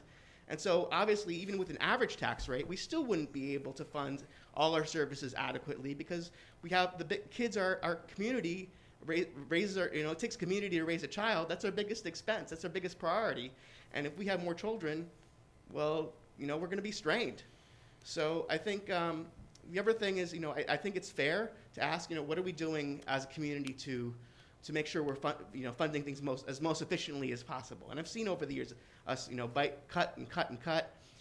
And I think one thing we can do is maybe we could have a task force or a subcommittee of this body or of the finance committee that could look at other towns and see what they do, not just for efficiency purposes, but also maybe other ideas. How do they use technology to implement things? What are best practices?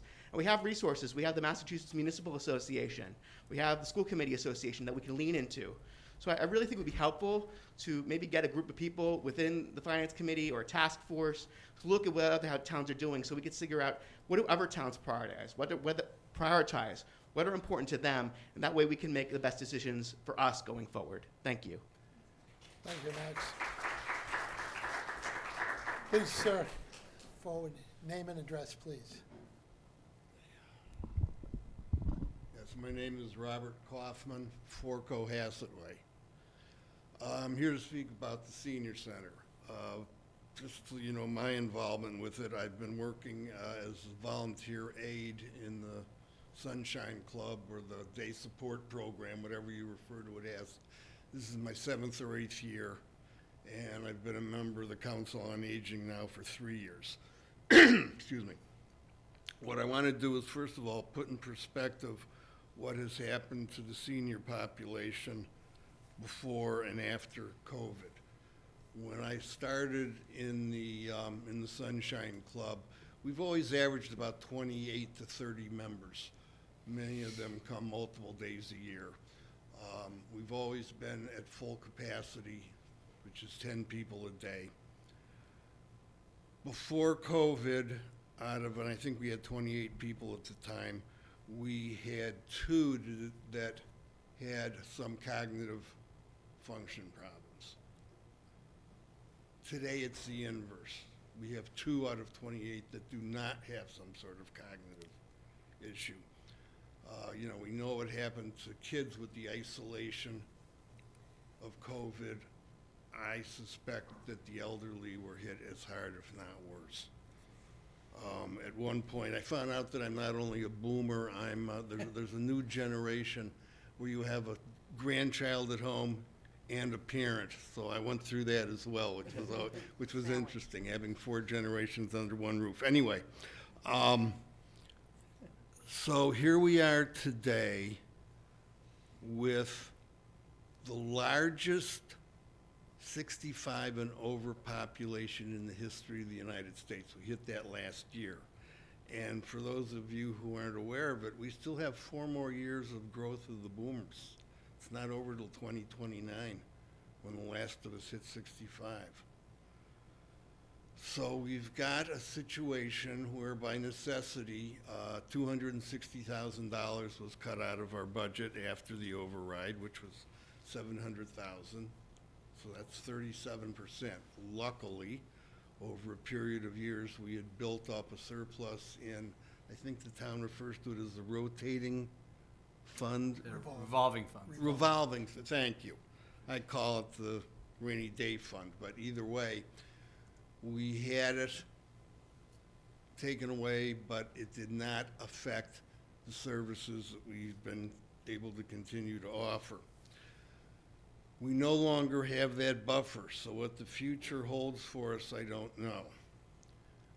But to use the Sunshine Club as a microcosm, as I've mentioned, we've got 90% of our members have some sort of cognitive issue.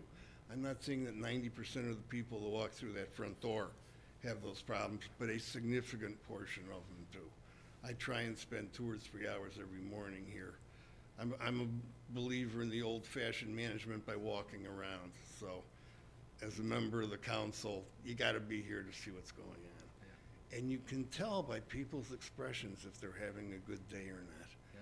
Sometimes it's just a matter of sitting down next to one of them and asking them, what kind of day are you having? Simple acts of kindness. They're here for the socialization.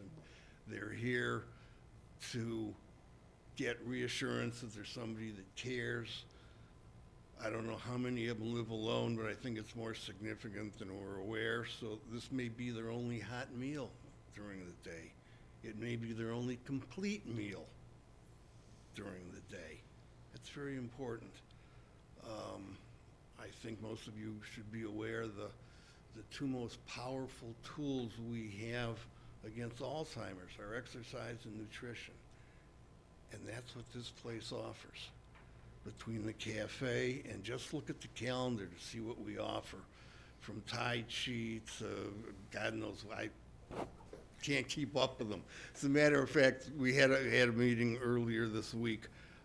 We've got to meet with each of the different groups that meet here, just to try and figure out exactly what it is they do. We also have a problem that they don't all sign in, so. Trying to explain to them that if you don't get counted, we don't get funding, so. That's right. You have your battles, we have ours. I just want everybody to appreciate how important this place is to the seniors of this town. And I know the town's been very supportive. This building speaks for itself, as leaky as it is.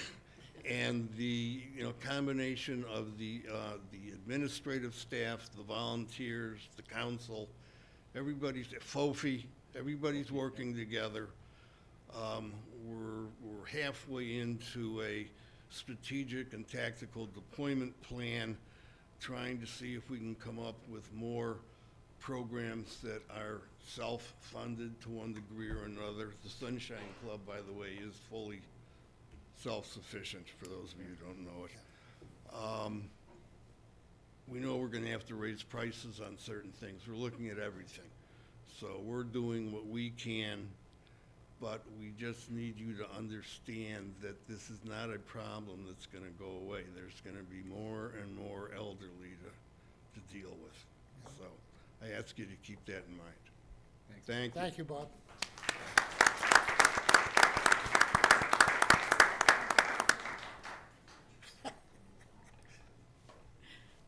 Hi, Donna Colaci, 52 King Street.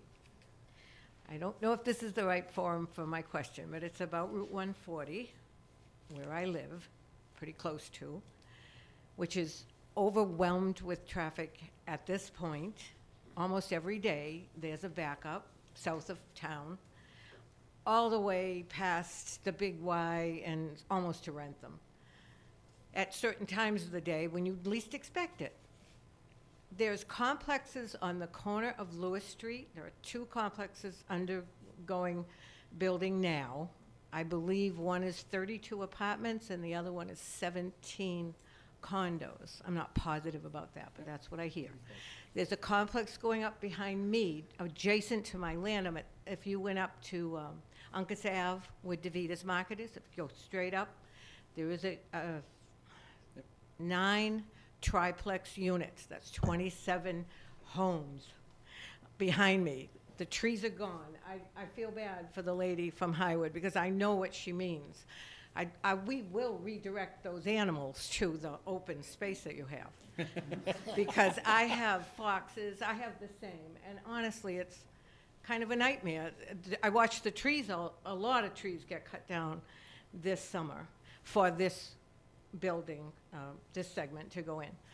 Not to mention the one on the way into town, if you head back to town, and on the left, there's that massive, that's almost done, I think. So nobody's living in the ones I've mentioned yet. They're either not finished or they haven't been sold. So what is the plan? Do you have a plan for Route 140? How are we going to handle that? Or how are you planning on handling the traffic? Because I don't see you widening 140. Is it you guys that I should address? Colby, go ahead. Yeah. I think today we're talking about the budget. I think transportation and growth are a key part of the overall conversation. We just wrapped up a master plan process which sets a 10-year vision for Franklin based on input, and that was approved by the planning board and just recently the town council. And you'll find a whole bunch of recommendations in there for how to improve traffic and circulation around town. 140's a sort of more obvious one. For a while, we had a fixed bus route that went down 140, and then we went away from that during COVID. The major way that we are going to reduce traffic moving forward, and again, I don't want to go too far down, would be to return to some sort of public transit option where our housing developments exist, which are along 140. Now, I say all of this to say there are two main ways that we get new revenue to be able to afford services in town. One is increasing property taxes, and the other is growing. And I think that in order for us to continue to afford the services that we all want to enjoy, we're going to need a little of both of that.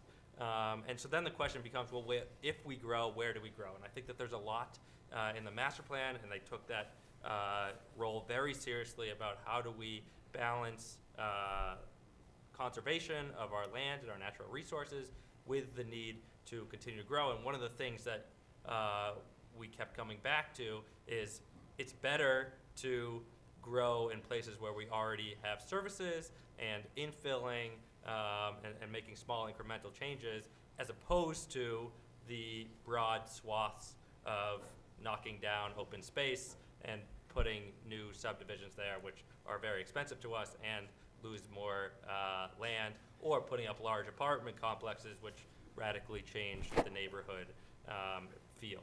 And so how do we welcome infill type development in places where we already have services that are going to minimize impact? The answer can't be no growth, but we're trying to find ways to grow smartly. Well, I hear you, but do you continue to build where services are, but the roadways can't support that? How does that, I don't understand that, and I see it. So to me, it's like you want your people that already live there and have lived there for a long time to be able to access those services and get out of their driveways. I mean, it's really getting tricky. And I would like to say one more thing. I hear you. If that's a 10-year plan, Lordy. But there's one more thing. The light at the intersection of Route 140 and King Street has been, they widened the lanes. So there's a right turn only, which is right at DeVita's Market. You go right turn, supposedly. And then there's a second lane for straight and left turn to go to town. There is no left arrow when you're coming down King. There is a left arrow on East Central. When you're coming up to town, there's a left arrow when you're going to Chestnut Street from town. There is no left arrow where I come down. Why? And if you could see the traffic flow, just stay there for a while, you would see that in the morning, especially during rush hour, people that are in the planning to go straight, if you have your blinker on, I may have my blinker on, and I beg your pardon, yes, I have my blinker on, I'm gonna go uptown. They will ditch from being behind me, get into that right-only lane, and go straight. And it happens countless times. And there's an accident waiting to happen. So I don't know what you can do about that. Could you put an arrow in for maybe to go uptown? Jamie? So I drive through it 4 times a day, both ways, Yeah. and I know exactly what you're talking about, and unfortunately I do it at rush hour, so I'm always in something. I think you know that section of East Central Street, just for everybody's edification, is actually a state-owned highway. This is part of the old school, like, ownership cow paths of Massachusetts. It makes no sense at all, but it does make the design of that road extremely complicated. The other issue with lights coming out, where the shed parking lot comes out, where that complex is, where the housing, you can't actually put a light in there. We've tried. The state will not do it because of state regulations. So that strip has seen a lot of growth for a few reasons. One, 10 years ago when I got here, I'm sure you remember the Keegan's car dealership with the glass smashed down, and the Bolodrome wasn't open anymore, you know, which was actually a place, my third date with my wife was at Fico's. And so it has, you know, a lot of memories for people, but it was closed for years. So a lot of those sites on East Central Street were actually dilapidated sites. So I go back 10 years and I think, well, nobody wanted the car dealership with windows smashed, and that's where the raccoons and everything were hanging out too, in that place. But today, we have a thriving restaurant, we have thriving businesses there. I'm very well aware that a lot of people in town are very dissatisfied with the housing units that are there. But as one resident did tell me once, well, I hate that building, but you were right, because every one of those is rented and there are people living there, so there must be a need for housing. I think this area is such a perfect example of the balance and difficulty around what Councilor Frangillo said about growth and whatnot. I think there's also a lot of opportunity down there because the sidewalks are very well designed, they're very modern. It's only a half a mile from those housing complexes to the train, to downtown. It's a very walkable area of town. The one big improvement that needs to happen is that intersection at DeVita's. And I'm just letting you know from our analysis, we've done preliminary analyses already. At some point, the only real way to fix that is a rotary, is a roundabout. Ugh. So I know that that's not what people have, and don't think of the rotary in Norfolk. But you have to look at, it keeps a consistent flow of traffic moving with pedestrian access. It slows people down and allows continuous movement. It sounds awful, and I understand it, but what is there right now is really awful. Not working. And it's not working. And as you do see more traffic, and by the way, the traffic on East Central Street is exactly what you said. It is right in the morning for an hour and a half, 2 hours, and then it is in the afternoon at rush hour, and then it is Saturdays. And the vast majority of those cars are actually have nothing to do with the people that live there. It's actually people coming in to shop from Rentham, from Norfolk, from the adjacent communities, because there's 2 grocery stores, there's 2 pharmacies, there's places to eat, there's multiple coffee shops.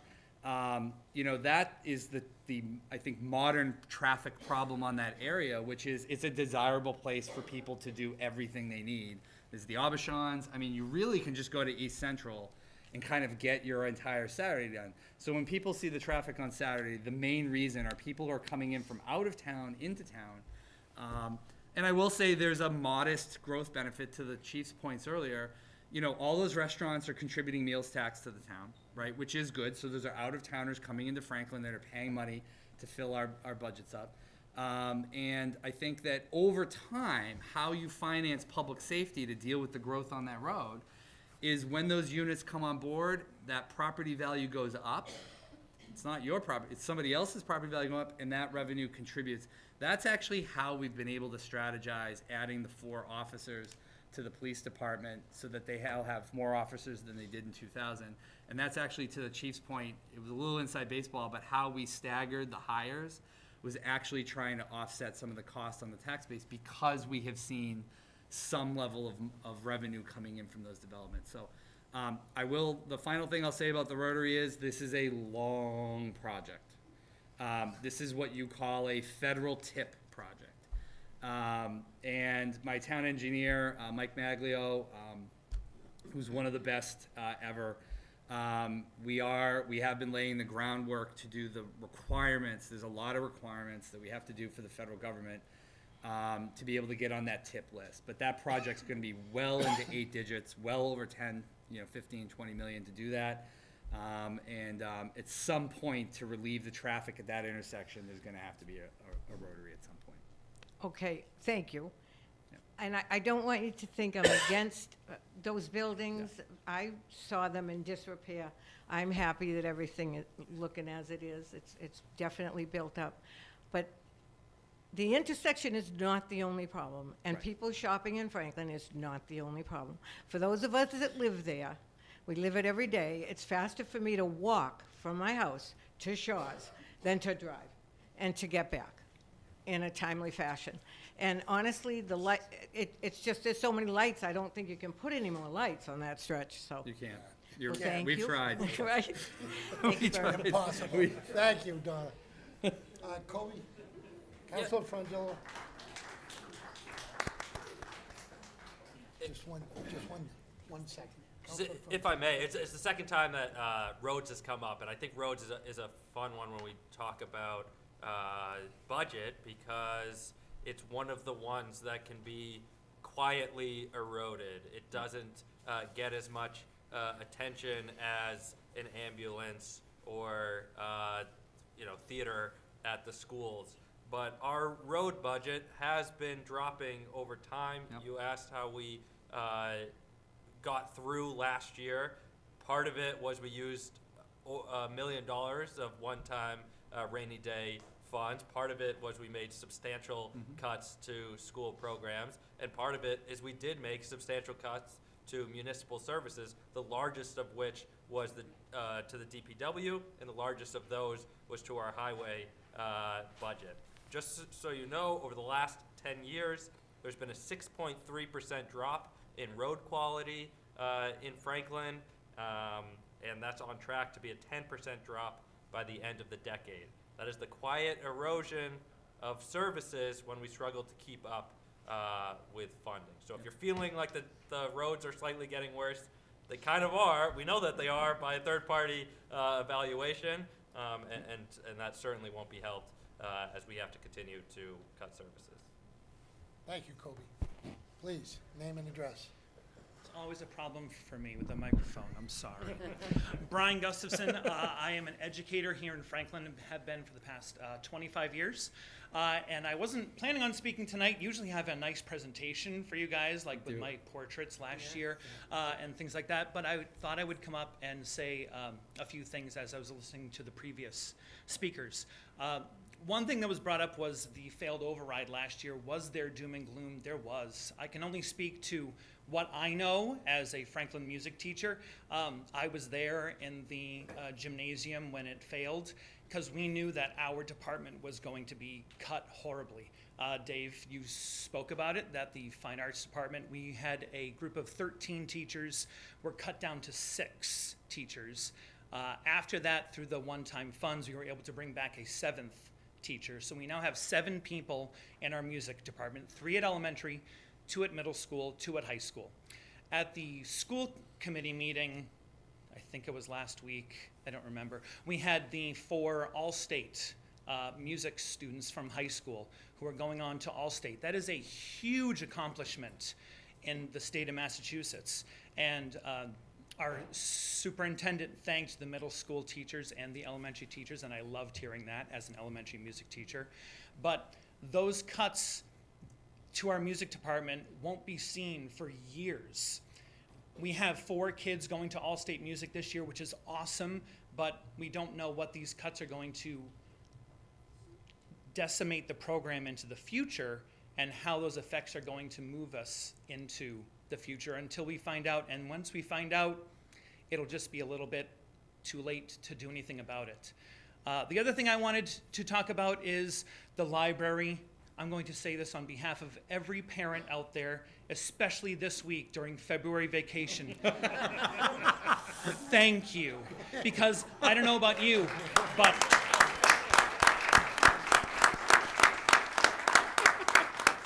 if every other parent does what I do, which is on the Friday before February vacation starts, I go, what is happening at the library this week that I can bring my kid to, and they will entertain them for at least an hour or 2, and I can get them out of the house and my son off of his video games and go do something. And hopefully, I'm trying to talk to my family, we might be there. I think tomorrow you have the puppet show. Mr. Vinny, I've seen Mr. Vinny.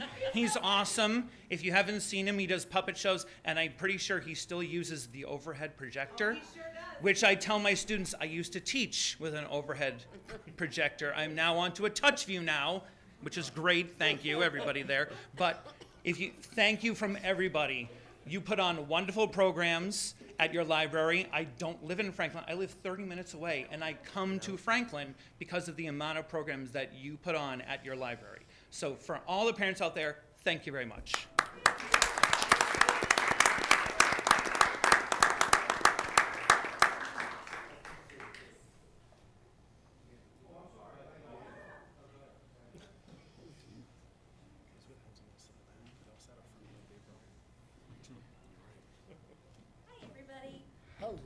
I've got to follow the tall guy.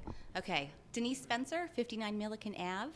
I just kind of wanted to follow up to the earlier speaker who spoke about the fees and saying that, just, oh well, fees go up. I didn't pay fees 25 years ago to play sports in high school.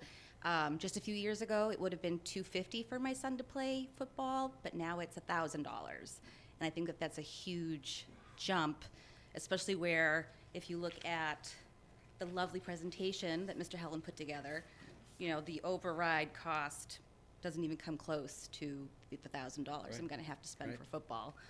And not just for the fees, but for the busing, I wanted to pull up the slides from the latest school committee meeting where it showed the athletic fees were the highest, transportation were the highest. It's not a tough for everyone, it's a tough for Franklin. We're outpaying people by hundreds of dollars, and it's sad. I just kind of want to end it on just a thought that came to me while I was listening to everyone. Do we want to live in a world that's based on an understanding of a public good, or one where only the individual good matters? I want to live in a society where we care about the next generation, and that's what I'm advocating for. So thank you all so much for being here tonight. We work so late, so thanks so much, and hope you can get out of here soon. Thank you. Thank you, Dean.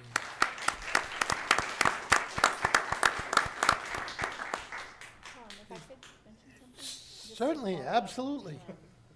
So I chair the policy subcommittee for the school committee, so I'm a large reason why the fees went up the way they did,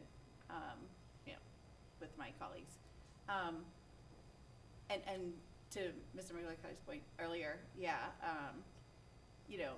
when I was in school, I paid like 200 something or whatever, but I did get a uniform. I did get kind of some perks, maybe like a banquet at the end of the season or something. I think the big takeaway for the fees, there's sort of two things at play. Like a lot of what's mandated now in schools wasn't mandated 20 years ago, and it can be a taboo subject to kind of talk about how kids who have higher needs are now with other kids in the school classroom, and that's something that is appropriate and really healthy and good for so many reasons that the data supports. But it's something I think that a lot of people who just sort of remember school as it was aren't necessarily considering, and a lot of this stuff is mandated. So as these things get sort of pushed onto the school budget, like when the PFAS and the different, like the Beaver Street Intercenter, stormwater and things like that happen, the municipal department can say, hey, the town council can say, hey, this is really critical to the health of our town. We need to, charge the citizens a fee, even though we hate it. And that's, you saw when the last override failed, the no side, one thing they really campaigned on is, hey, there's a list of all these fees on top of just our tax bill that's hitting our pockets. The difference is when we put these fees on the parent, it's just the parents. And I think that as a society and as a community, we used to be able to share that burden with the whole community. So once in a while I'll hear something, and I didn't hear any of this tonight, but I'll hear things like, these kids don't all have to be singing and dancing, it was good enough for us, and things like that. But there's been a couple different residents that have brought up points that I think are relevant tonight with regard to mental health and what's happened with the seniors and a lot of the children as well.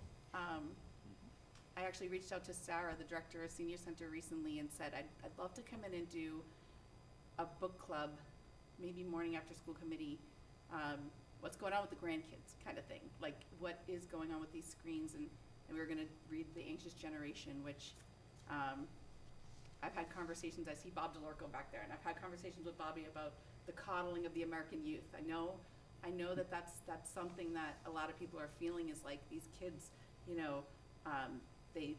they're given too much, and we need to get them back outside playing and off the screens. And something that's happened, the same author that wrote The Coddling of the American Youth wrote this book that just came out called The Anxious Generation, and it talks about how in 2010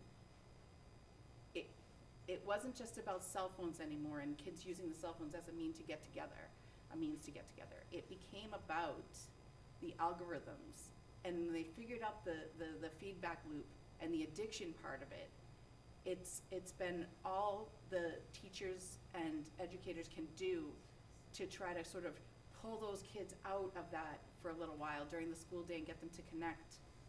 Another thing, we brought up in policy was getting the cell phones out of the schools, and the admin staff, you know, we have no cell phones in the middle or elementary schools. Thank goodness we've kept them out of middle school. But the high school, we've taken a big step forward and at least got them out of their hands in the classroom. They all put them in shoe holders now, because what the data shows is kids, even if their cell phones are off, they're reaching for them. Like, and even if there's rules, that the teachers are policing these things, and so there's sort of this perfect storm of, you know, the history of when this need started to become really pressing and the schools really started to erode services. And I remember, and many of you probably remember, when COVID first started in 2020, and Dr. Ann Bergen was on the football field talking to the town council at the time, and there had been an override committee formed at that time, and we were like, okay, we don't want to erode the schools anymore. We've gotten as creative as we can, and we need this. And there was some momentum there, but then COVID hit. And so we had like federal relief money that sort of gave us like a breather. And our town administrator was smart enough to say, hey, we've got some movement here, and what the community really wants to do, and while people are sort of enjoying open spaces, is let's do the Conservation Preservation Act, right? And then we were able to kind of, you know, Jean Toland spoke about the open spaces. So we were sort of in that place last year. We knew this was coming. It hit. It wasn't really about the whole town because the schools enrollment had been going down. We had done this big redistricting. So I didn't mean to go off on such a tangent, but I think without the superintendent here, it's important to give credit to he and his team, who are just, they've done the most unpopular thing you can do to a school district, which is shut down 2 schools, consolidate an entire district, not even just shut down 2 schools, like everybody stand up, move around, and sit back down. And in doing so has created some real sustainability for the school budget. And also raising fees to parents. So when we're out in the community, I grew up in Natick, you know, big sports community as well. And there's the rhetoric on the street is, you know, Franklin doesn't sponsor sports anymore because 100% of our sports program is now paid by the parents, even the coaches' salaries. So it's been like a slow erosion, and there's a great podcast where our chair Dave Callahan and Ann Bergen spoke, and it was from last year in April, like before the override, and it was just talking about how, you know, maybe 10 years ago we cut the kindergarten aides, and the sky isn't falling, the doors open back up, you know, school goes on, but the morale that we've fallen into this vicious cycle also with the schools where every May, if you know, we have the structural deficit, the money's got to come from somewhere, and the schools can kind of endure it because, you know, we can mix and move money around and kind of, you know, not too much noise is made. But then we have situations where last year before the override, we had 26 kids in a kindergarten class where, you know, 2 little kids get into it, and one's got to get taken to the nurse, and a volunteer mom, this is a true story, was asked, can you stay here with the kids because I don't have another adult? And to have 26 kids running around, it's just, the morale in the schools is really, really rough. So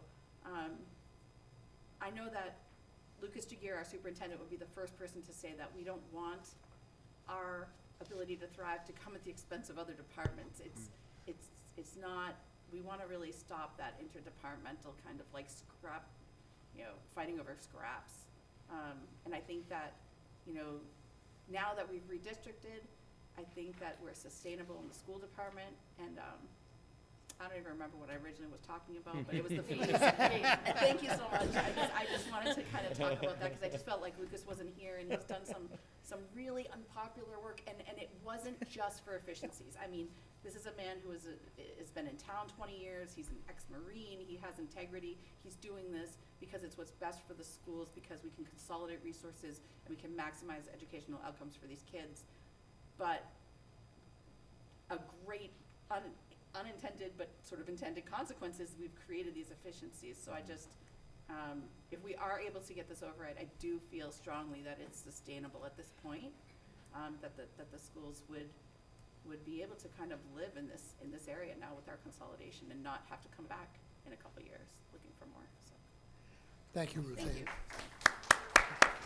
Oh, and the library. I love the library. The library's everything. One of the cooks has been librarians because people think, oh, that's just, my mom's, my neighbor's mom, and she helps me check out a book. It's not like that anymore. What librarians do and for the schools and how they teach kids to how to source information and make sure that they know, where the research is coming from and especially in this day and age. So yeah, so they've stepped out. They've stepped up now. There's no librarians in the schools. We got one back for the high school, but you guys have our librarians have filled a massive gap. So we love the library. Yes. So thank you. Third time's a charm. Thank you. Again, good evening. My name's David Ogilvy. I'm a firefighter paramedic with the, again, Town of Franklin. And I'm on the E-Board, and I just wanted to take this opportunity to thank the council, the committee, and the administration of the town. We are in definitely a pivotal time. And where we go with this as a town in that direction is going to be pivotal for the fire department. If this is not seen through, any loss to the fire department is going to be detrimental to the services that we provide. And so it's the support of the council, the committee, and the public is definitely, it's out there. If there are any other questions that we can answer, our door is always open, so thank you. Dave, nice job, Dave. At the other two meetings, we've been clarifying acronyms. Could you just tell everybody what an e-board is? The executive board. Well, but what, as part of the union, right? Yes. Right, the folks maybe at home or here don't know what an e-board is. Sure. We've been we've been doing this each meeting. Acronyms sometimes get lost. Yeah, absolutely. So again, the fire department is made up of members, and we represent the members of the fire department. Yeah. We are voted on, and we are Right. here to, again, put our mission forward to you. Yeah. So, Thanks, Dave. excellent. Thanks, Dave. Thank you. Okay, is there anyone else out there that has a question or a comment? Is there anybody on the committee that, I'm sorry. Okay, again, this was our third one. We do have 3 more. The next one is, again, here at the Senior Center, but it's on the 4th of March, and it's at 9:30 in the morning. So we'll have an opportunity when hopefully we'll see more of the senior crew come forward. But I had a thought, Mike, when you were talking early on, and it's a story that I've used for the last 30 years, so I'm going to apologize to everybody who have probably heard it 40 times. But I look back to when I was much younger, and we have 3 daughters. All of them were in the schools, Franklin Public School System. And at the time when they were in school, the per pupil expenditure was maybe $6,000, maybe $7,000 per student. Never mind police, fire, DPW, all of the rest of it. But just looking at that one piece, you look and that's 20 grand, 21 grand. And I was paying $3,500 in taxes at the time. So at that juncture, somebody else was subsidizing my children. And I know that there are a lot of people out there in situations similar to me that are saying, well, maybe it's my turn to start and fund, help to fund somebody else's. By the same token, I totally understand, totally get the individuals that are on fixed incomes and cannot afford 1 penny more in taxes. Those people should vote no. And I get it, and I understand that piece of it. But there's also that other piece where, you know, there are more opportunities for you to help as we move forward. Again, it's just, are you comfortable with the current level of services providing from the municipal departments as well as the school department? If you are, when that time comes, if in fact the council decides to put a ballot question out there, the residents that have come and listened and been a part of building the budget process this year will have what I feel is the most informed information, factual information for when they go into that booth and make a decision, if in fact that's where it ends up. So with that, I will entertain a motion to adjourn. Motion to adjourn. Non-debatable. All those in favor signify by saying aye. Aye. Opposed? Motion carries. Thanks, Jamie. No, thank you. Oh,